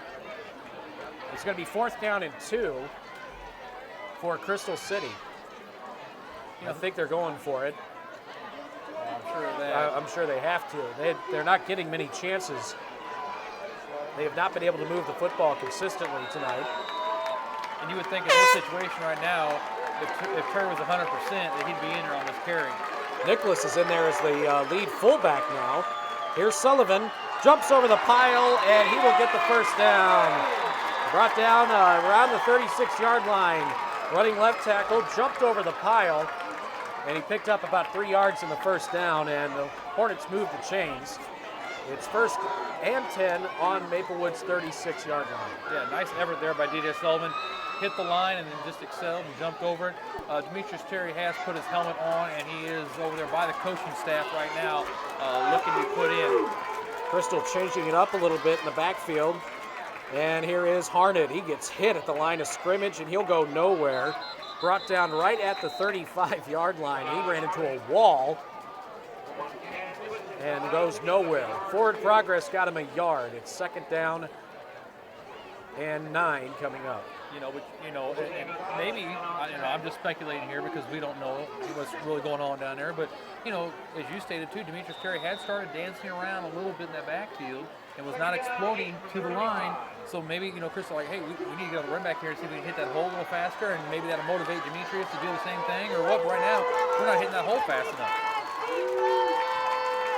DeFreeze under center, takes the snap. He's going to run option left side. He keeps it, goes straight up the middle, and he'll pick up a couple. He'll be brought down at the 33-yard line as 2 yards will be picked up by DeFreeze on the keeper. And that was a good decision there to turn it up. They had the pitch man covered out there. Anthony Blue, number 1, had him covered up. So he had to keep it that time, and it was a good decision by him as we see Demetrius Terry re-enter the ball game, Ryan. About a 3-yard gain there for DeFreeze. It's 3rd down and about 6. And Terry, as you mentioned, Spencer, back into the game. Still in the 3rd quarter, 2:27 to go. Maplewood up 20-7. Hornets trying to make something happen. DeFreeze. Handoff up the middle, not much there for the ball carrier. Now the ball popped loose as Sullivan looked to get it up to around the 30-yard line. Pickup of only 2 yards for DJ Sullivan, the senior fullback. It's going to bring up 4th down and about 4. This is going to be a tough one now. It's not going to be easy to pick up 4 yards consistently against this Maplewood swarming defense, which has not given up much tonight. Just the one touchdown run by Terry early in the ball game, and that has been it. Ever since then, this Maplewood team has shut them down. Back to the Maryland Eye again. DeFreeze gives to Terry, running left side, trying to get to the corner. Cuts it back inside, and he's not going to make it. He's out of bounds at the far sideline. He's short of the first down. And Maplewood will take over on downs. Terry only got about 2 yards, and that will be it. And Maplewood takes over on downs with 1:27 to go in the 3rd. It's hard to change your running style. I mean, Demetrius Terry's been doing that all year, where he's been very patient, staying on the fullback, waiting for that seam to open up and then bursting through. And right now, it's like it's hard to tell the kid, hey, you can't do that anymore. You've got to go full speed to the hole. But if you've been doing it through 6 weeks and you've got 1,300 yards, it's kind of hard to reteach a kid for one game to do it differently. Fullback up the middle gets the carry for Maplewood. Ryan White, he picks up some good yardage up to the 35-yard line to pick up a 7. He has been solid tonight. He has had a good game. That's his 8th carry on the night. He has 78 yards, almost a 10-yard average per carry. Again, coming in as their 2nd leading rusher behind Brian Allen. 2nd down and a long 3. Offset I formation for Maplewood. Williams hands off to the fullback again, and after a couple of yards, he'll be stopped right at the first down marker, and it looks like more than likely White's going to pick up that first down. Good burst of speed right off the bat. We waste no time. As soon as he gets the ball, he's bursting up the middle, and he is about a yard shy of the first. So it's going to be 3rd and 1. Maplewood has it on their own 37-yard line. We know the Valley St. John had a good game against Maplewood last week at 18-7, but you can see how big of a difference Les Williams makes for this team trying to find where Brian Allen is and the deep throws that he can have. And they give it to White again. Spin away from one tackler, gets up near the 40-yard line. He'll have the first. He'll pick up 2 yards and a first down, and Maplewood will move the chains. And that's going to be the last play of the third quarter.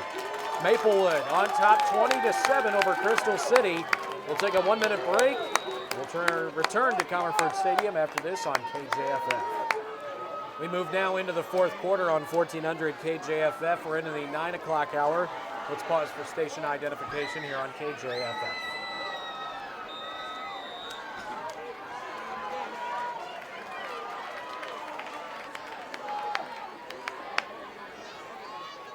Maplewood with the pitch. Coming to the near sideline is the ball carrier. He'll be shoved out near the 45. Good run there. And that was Fred Taylor getting his first carry of the night. Just back from injury. He gets the sweep and he brings it up to the 49-yard line. That'll be a pickup of about almost 5 yards, about close to 5. Not quite. Crystal City ran him out of bounds. Dave actually went down before he went out of bounds, so the clock continues to roll. He did not get out. Nice pursuit there by DJ Sullivan and Jake Beeler from their linebacker positions there. Run Fred Taylor down. Williams is going to throw in the flat. He's got a man open. That's Brian Allen. He escapes one man. He's down the left sideline. One man to beat. Harned won't catch up to him. Touchdown, Maplewood. Les Williams throws it in the flat. And this could be coming back. There is a penalty on the far sideline. There is a flag on the play. No touchdown. Looks like they're going to call an illegal block.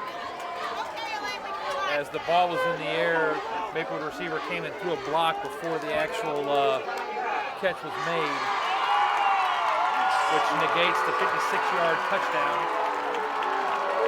But what a move that was. After the catch, just a nice little hurdle and just gone down the sideline. The sidestep the man. Boy, I mean, Brian Allen is just so quick. He's elusive. He's a tough man to bring down, and he showed why. You just can't get your arms around the guy. Right. Yeah, he tried to wrap up, but he wrapped up, he just grabbed nothing. Both those legs ran out of that grass quickly. But all for naught, as the Hornets can actually catch their breath again here. It would have gone for a 55-yard touchdown pass. Instead of the penalty brings it back, and it'll be second down and 20 from the 32. Second and 19, actually. And that would have been a 3-touchdown deficit.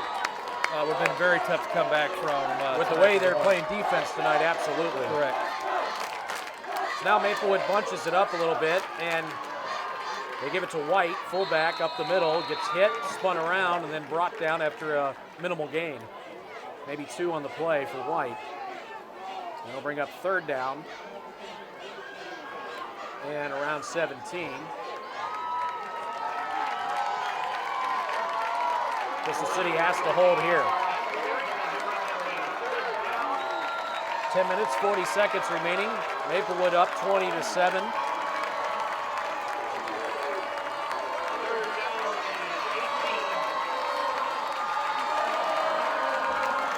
Hornets are going to need a big second half, big fourth quarter comeback.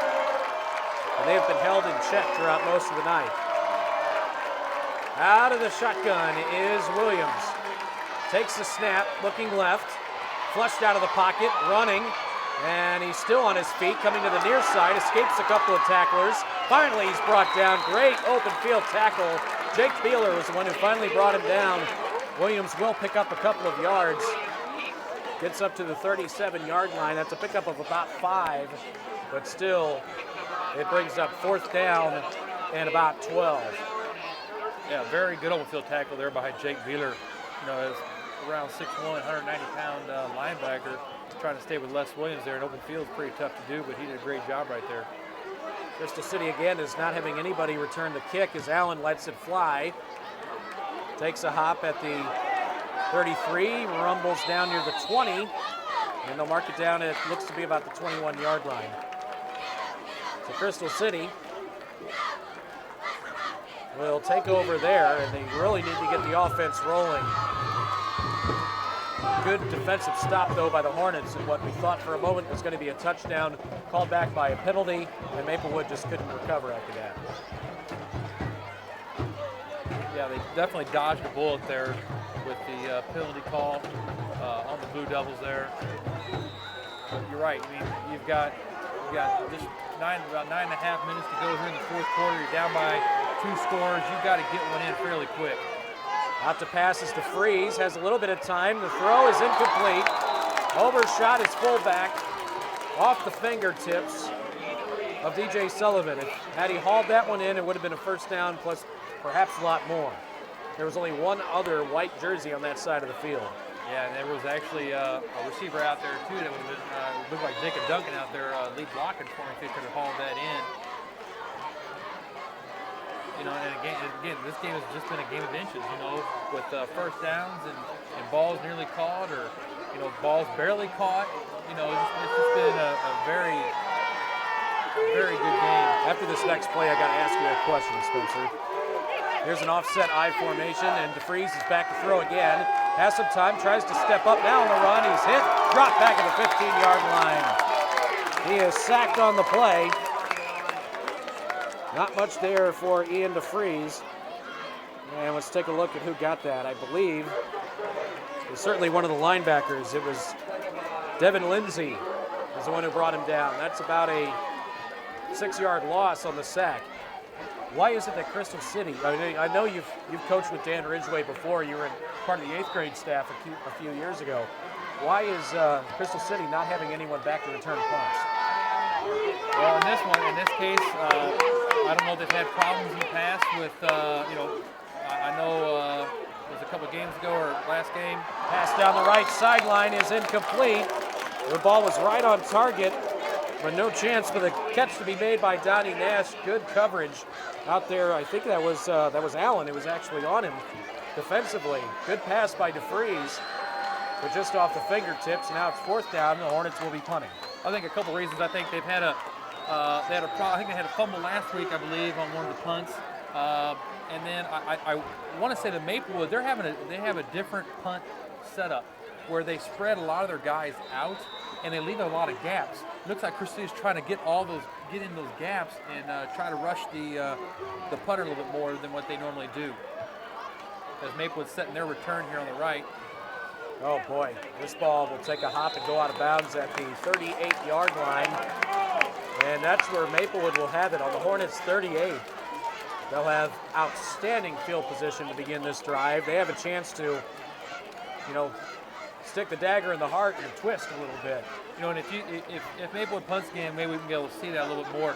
But Maplewood, you know, usually teams have it all bunched in and they protect the punter. Maplewood kind of spreads all their guys out. They keep a few guys in the middle, and they allow you to come in, but then that allows them to get that free release downfield. And you see how quickly they cover the punts. You wouldn't be able to get a punt return set up anyway.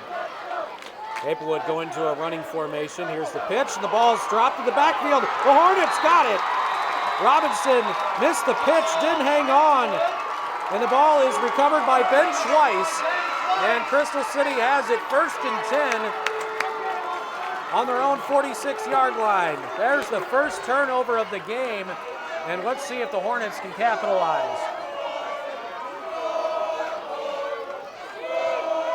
Big play there by number 20, Ben Schweiss.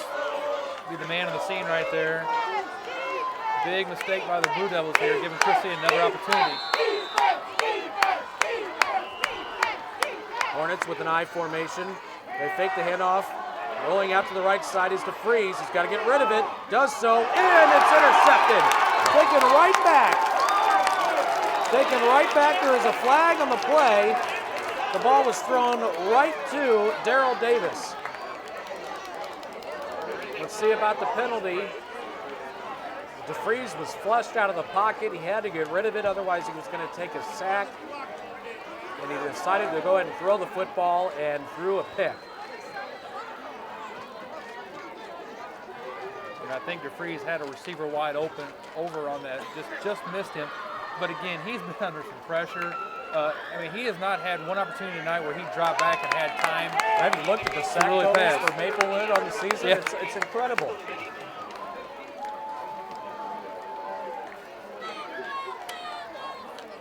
So the penalty will be after the INT. It's Maplewood football on their own 49-yard line. So the interception stands. Darrell Davis takes it over for Maplewood, and now they'll go right back to a power running formation.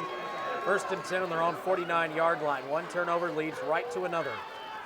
And the fullback is hammered right at the line of scrimmage. White goes down after picking up maybe a yard on forward progress. Yeah, 33 sacks coming into this game. That's unheard of. So they're averaging about 5.5 a game, and they've got I think 1 or 2 here tonight. But again, and they probably could have more if it wasn't for Ian DeFreeze trying to get rid of it sooner. And you know, all of his passes are being hurried tonight. And again, when you have the speed coming after you and the speed in the secondary to go against, that's a pretty tough task. 2nd down and 9. Williams takes the snap, hands off, and a burst of speed. Finally brought down is Howard after a couple of yards. Spun away from one man, but keeps his feet going and picks up about 2 yards. It's into Crystal City territory. It'll be 3rd down and about 7 from the 48-yard line. I'll tell you what, I have been very impressed with both teams on their tackling tonight. And right there was another good open field tackle by Jake Beeler. With all the speed and athleticism we have out here, there has been a lot of good open field tackles here tonight on both sides of the ball. And for Crystal and for Maplewood here, we saw a couple good early ones in the first half on Demetrius Terry. Under 7 minutes to play. Williams is rolling out, has time, throws it down the left sideline. He's got a man open. Ball is caught. Touchdown, Maplewood.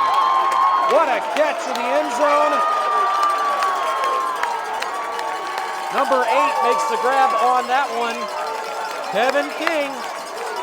That's his 2nd big catch of the night. This one for a score. 2nd touchdown pass of the evening by Les Williams, and Maplewood may have put this game a little bit out of reach. That is Kevin King's 2nd 48-yard reception tonight. So he's got 2 catches for 96 yards. The first one was the laid-out catch that he caught to set up the 1-yard touchdown run.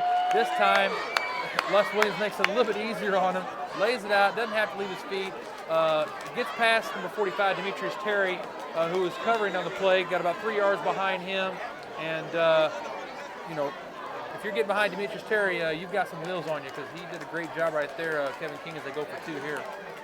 2-point attempts, and rolling out is Allen. Pitches to Blue, and he's not going to make it.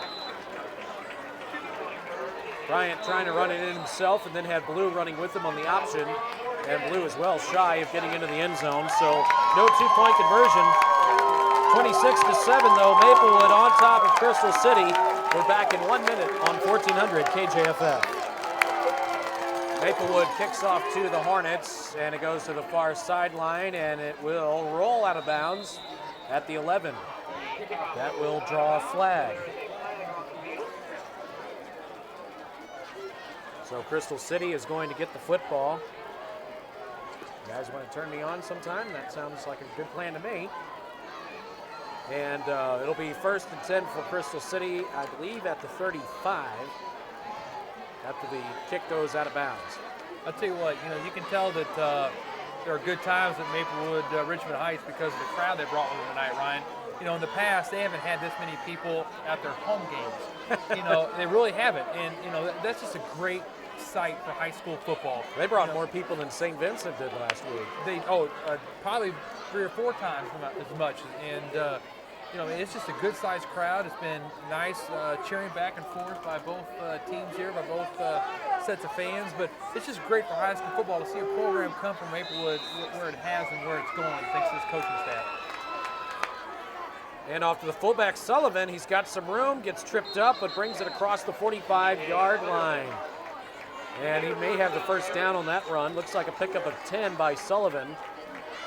And it looks to be a 1st and 10 for Crystal City. They're now trailing 26-7. 2 second-half touchdown passes by quarterback Les Williams has given Maplewood some breathing room. And the Hornets must score on this drive. If they're going to pass, they need to get DeFreeze a little more time, a little better protection here. Offset I formation. DeFreeze out to pass. Look out for the blind side. The ball's going to be thrown away. And the flag comes in. It could be a late hit. Les Williams and Devin Lindsay both in pursuit of Ian DeFreeze, and a flag thrown in the backfield near Ian DeFreeze, and it could be perhaps a late hit. Yeah, definitely. There was no need for that. They had flushed DeFreeze out of the pocket. First of all, it was a rollout, but then he was trying to get rid of it. Wasn't going to be completed, and the guy takes a cheap shot, pushed him down from behind. No need for that. What you're doing here is you're just going to give Chris City yards on what would have been a great defensive play by you, good coverage, good rush, and now you're going to give them 15 yards here, 10, 15 yards here, and it remains first down. Oh, are you kidding me? What are they calling? What are they calling here? He just called intentional grounding, and it's got to be a personal foul. Okay. Is this offsetting penalties? There's only one flag. Okay, let's see what the ref's going to give us here. Okay, so I guess he's not going to explain anything. So, okay. What happened was, it looked like it could have been intentional grounding. Because there was no receiver out there and everything, but bottom line was, he called personal. He threw it as soon as the personal foul happened. Then he calls and looks at us, and he's going to call intentional grounding. Yeah, that's the intentional grounding. No, you forgot you called the personal foul instead of the intentional grounding. So, personal foul on Maplewood will give Crystal City the ball on the Maplewood 40. This is the best position they've had in a long time. Definitely. They haven't been on this side of the field in the second half. DeFreeze is going to throw it right down the middle of the field, just trying to get a little quick pattern downfield to Schweiss. Incomplete pass. He threw it well over the head of Schweiss. There was no chance really on that one. They've been doing a very good job of holding up the Crystal City receivers at the line of scrimmage. And Crystal City wants to call a timeout. They want to talk it over. Hornets down 26-7. They need to get the offense rolling. The passing game has not been there.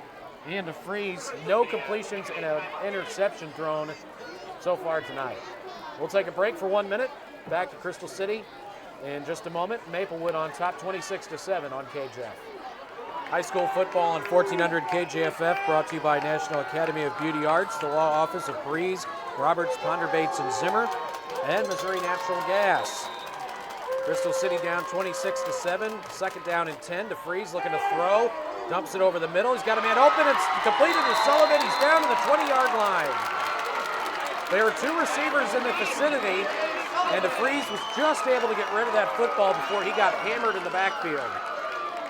No flags on the play. First and 10, Crystal City at the Maplewood 20. That was a nice job there by Ian DeFreeze, staying in there, staying in the pocket as long as he could, because as soon as he released that ball, he got hit. He knew it was coming too, but he knew he had to let Sullivan clear the linebackers before he could let the ball go. And just a nice job by DeFreeze hanging in there as long as he could. Nice pickup for the Hornets, 20-yard gain. Looks like the officials are warning the Blue Devils now. Coach Ridgway talking to during time, looked like he was talking about they're pulling the back of the helmets or something to do with the pads there, as the officials looked like they went out to warn the Blue Devils there.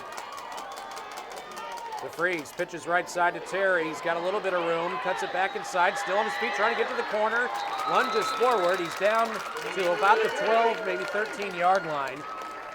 There'll be a pickup of about 7 yards by Demetrius Terry, and a flag comes in very late.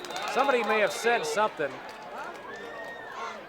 and I'm not sure which side it may have drawn that penalty. I think someone barked a little bit too much.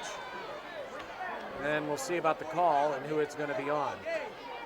I see the coaches drag Demetrius Terry out of there.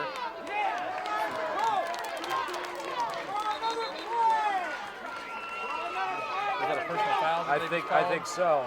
It looks like it's probably on Demetrius Terry as the coaches are over there talking to him. May have said something wrong, or may have got up a little quick. I don't know. Hard telling sometimes when you get in those piles there, as Demetrius Terry was the ball carrier. after a 7-yard gain, you know. Coach Ridgway is furious right now. Because he's out there by the numbers. Yeah, he's all the way. I mean, he's a good 5 yards on the field. And it looks like a timeout's going to be taken by Crystal City as Coach Ridgway wants to settle his team down. Personal foul is going to push the ball back to the 27-yard line. It's like he's calling a timeout to get in the official's ear here a little bit as his team's just getting some water, but he wants to be heard, and rightfully so. He wants to know what's going on. You're down there, you're right at the 13-yard line. You got 2nd and 3 from the 13 coming up.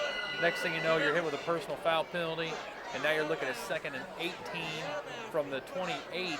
That's a huge difference, and with only 5:45, you've got to get it in as soon as possible to try to get the ball back again, and this isn't helping their case. Coach Ridgway still talking with the referees. Now he finally breaks from them and is going to go talk to his team. Of course, the only bad thing about that is you're never going to change the call. And I've been a coach myself, and I've argued many a times, and one thing that is you're never going to change the call. It's okay to get your voice heard, but sometimes usually earlier in the game is better. Maybe they can make up a call for you. But late in the game like this, I know you want to be heard, but it's probably more frustration. But again, we don't know what was said, we don't know what was done down there. But again, he's just protecting his team like most coaches do. But 2nd down and about 18 after the penalty. We'll get to an update in a moment. We'll wait until we have a break in the action here. High formation, into freeze, hands off, coming near side. Josh Harden hitting the backfield and dropped. And the shoe came off as well. He got back to the line of scrimmage, and that was about it. Josh Harden with the carry. Maplewood just so fast to the football. It's going to be 3rd down and about 18. Harned getting his shoe back on, and they may have to call a timeout an official's timeout so he can do that. He got it back on. He returns. 3rd down and 18. Again, the Hornets must score on this possession. Over 5 minutes to go. They don't have a lot of time. Here's DeFreeze flushed out of the pocket, gets away, and now he's going to keep it himself, running the right side, and he's going to be hit out of bounds inside the 20-yard line. Good pickup by DeFreeze. We're going to mark him out. Looks to be about the 19. He picks up about 8 yards, and it's going to bring up a 4th down and about 9. That's a good decision, though, there by Ian DeFreeze, because 4th and 9 is a lot easier to pick up than 4th and 18 if he'd have thrown an incomplete pass there. And, picking up 9 yards against the Maplewood team is a pretty tough task. So anytime you can take it, you go ahead and take it. But again, a nice roll out there by him, a nice tuck and run. He did pay the price at the end of that play, though. Crystal City trying to spread it out a little bit. DeFreeze under center, takes the snap, and he's going to bring it to the left side in the corner of the end zone. No, intercepted, taken away by Anthony Blue at the goal line. Intercepts the pass down to the 1. Obviously, the better play would have been just to knock it down because you were going to take it over on downs, but you assure yourself that Crystal City's not scoring on this drive. So Maplewood intercepts the pass at the 1-yard line, and they will take over. And it looks as though Maplewood is going to come out the victor tonight, leading 26-7 with 4:58 to play. Let's check in at Fox High School. Craig Andrews is there. The big Fox-Seckman matchup taking place tonight.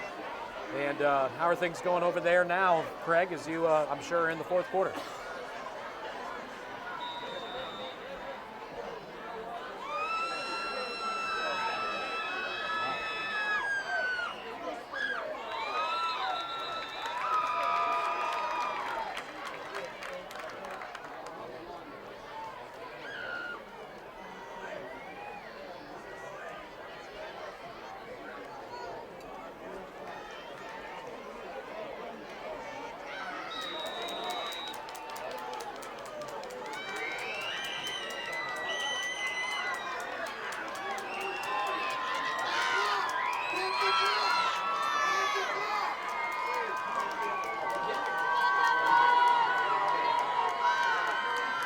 All right, second down and 10 from the 1 yard line. Handoff to the fullback, and he doesn't get much. May have actually lost a yard. Crystal City right there defensively to bring Ryan White down after a loss. It's going to be third down now and 11 from the 1. Ball was actually on the 2 yard line on that last snap. And Crystal City sees that clock ticking down. Under 4.5 minutes now to go. I wouldn't be surprised just to see a little quarterback sneak here or something just to get it out a little bit. Williams under center. Looks like he's going to throw. He was in a passing formation, and then a flag flies in from the left side of the field. I'll tell you what, he had that. He had the receiver open there on the left side too, wide open. And we'll see about the penalty, which might be against Maplewood, and it is. Williams coming to the sideline to get the next play, and that's going to move the ball back even further. That thing is probably just a few inches in front of the goal line. If they get another penalty, they're going to turn that ball sideways because they can't go back any further. Maybe Maplewood would just think about taking a safety here, but I don't think they want to give the Hornets any more points.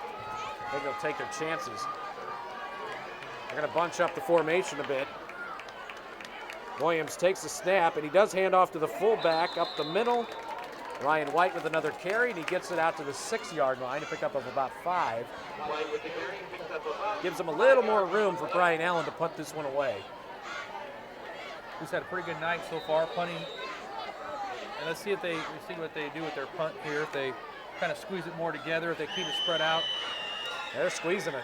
They're squeezing it this time. The Hornets ought to put a man back there, I'm telling you. Yeah, with Demetrius Terry's ability, that'd be great.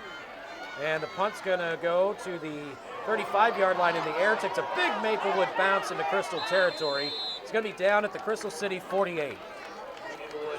What a punt. 52-yard punt. That's his second punt over 50 yards tonight. I mean, he came in with a pretty good punting average already, but it's going to go up tonight. He was averaging 43, close to 43.5 yards a punt. And again, it may go up tonight with his couple punts over 50 so far this evening. Maplewood came in a very confident football team. Undefeated, state ranked. Been there all season long. Started off the season ranked number 9. The freeze throws in the flat right side. It's picked off. Picked off by Maplewood. And Robinson is going to take it all the way in for the score. But hang on, there is a flag. Back at the 12-yard line, it looks like Maplewood threw a block in the back. The interception is going to stand, but it won't be for a touchdown. That would have been a 53-yard interception return. Again, from my vantage point up here, it didn't look like he had. It wasn't a clip. It looked like he got him more on the shoulder pad more than did the back of the player. But again, very not smart by the Blue Devil there blocking on Ian DeFreeze there. Ian DeFreeze did not have a chance to catch him down the sideline. Didn't have a very good angle on him. But again, helping the Hornets out there, keeping them alive as well as you can, 26-7. But that definitely would have put them away for this evening. Not a very heads-up play there by the Devils. After the interception. The interception was heads-up play, don't get me wrong. Oh, yeah. But not a very smart play. That was Darnell Robinson who picked it off. That's the third time DeFreeze has been intercepted tonight. And right now the ball's lined up on the Crystal City 21-yard line. And I think this is after the penalty yardage. So that's where they're going to begin this drive after the turnover. 1st and 10 on the Crystal City 21. Maplewood with a chance to really put this game away. Clock stopped with exactly 3 minutes left. And the handoff goes to Ryan White, and he goes nowhere. No gain on the play. 2nd and 10.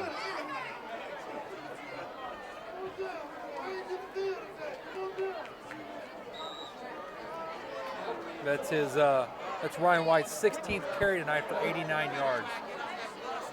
He's had a pretty good evening for a fullback. For any running back, but especially for a fullback position. You're right about that. He has been kind of the the unsung hero in this one when you think about it. He hasn't scored, but he has picked up the big yards tonight on the ground. Allen in there, quarterback now. He's keeping it himself, coming near side. Late pitch. Ball is loose, and it's a pile on, and it looks like the Hornets may have a shot at it. They do. It was a late pitch given to Darnell Robinson, and he couldn't hang on to it. Nicholas recovers it for Crystal City. Yeah, but this could be too little, too late for Crystal. That's the second time they've run that play, and it's both times it resulted in a fumble for the Maplewood Blue Devils here. As you said, though, with 2:10 to go, maybe a little too late here. But again, you'd like to see the Crystal City still out there playing, still trying to make plays, still working hard out there, and you never know. If you watched that Dallas-Buffalo game the other night on Monday Night Football. Why wasn't that something? Oh, wow. I mean, they scored, 8 or 9 points in 20 seconds, so it can't happen. And the timeout's going to be taken by Crystal City with 2 minutes and 10 seconds remaining. Crystal's trying to spread it out and operate out of the shotgun. Timeout taken by Crystal, and we'll take a break with them. We'll bring it back here in 1 minute. This one pretty much is in the books. Maplewood on top 26-7 over Crystal City. We're back again in 60 seconds on KJFF.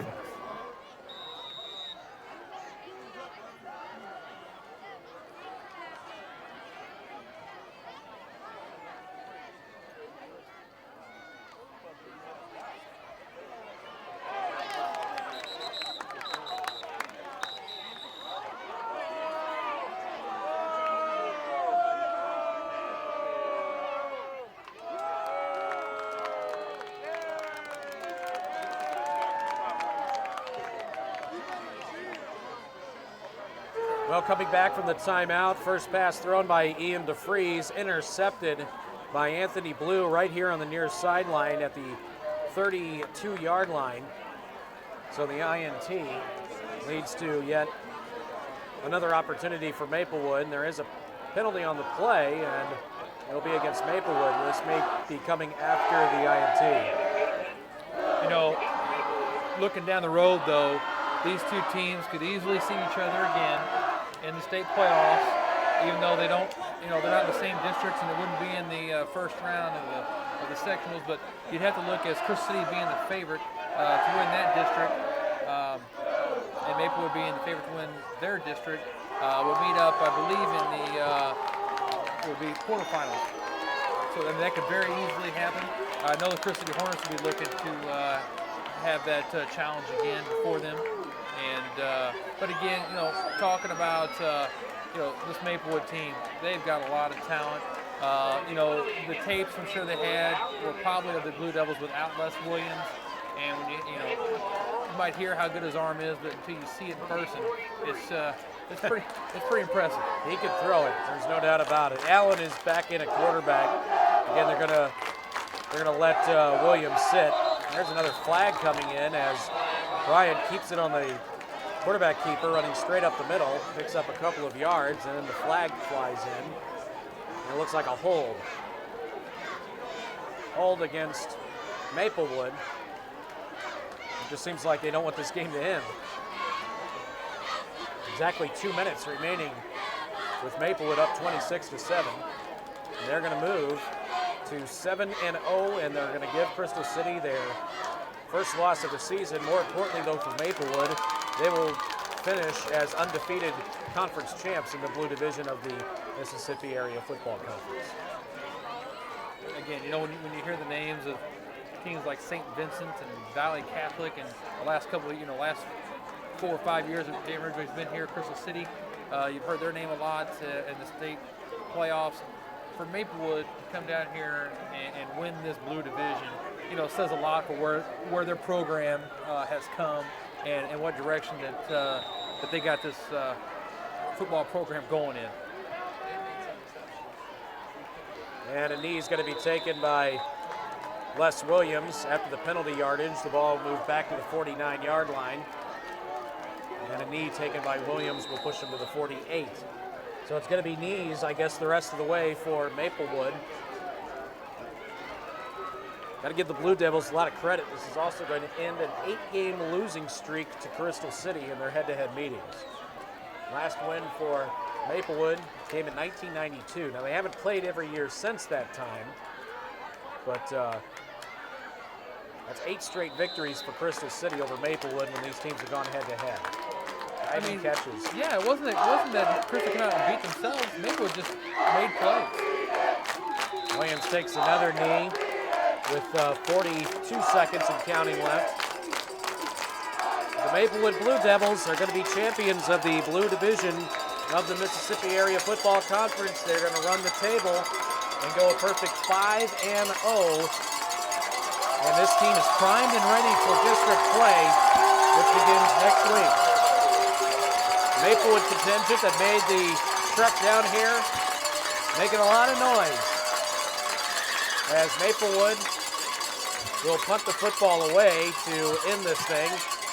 As Allen kicks it straight down the right side, hits off at the 20, inside the 5, rolls into the end zone with 3 seconds left. And Maplewood will get their first win over the Hornets in quite some time. Crystal City was the undefeated conference champs last year, and it's not going to happen this year. Ball game is over, 26-7. Maplewood over Crystal City here from Comerford Stadium.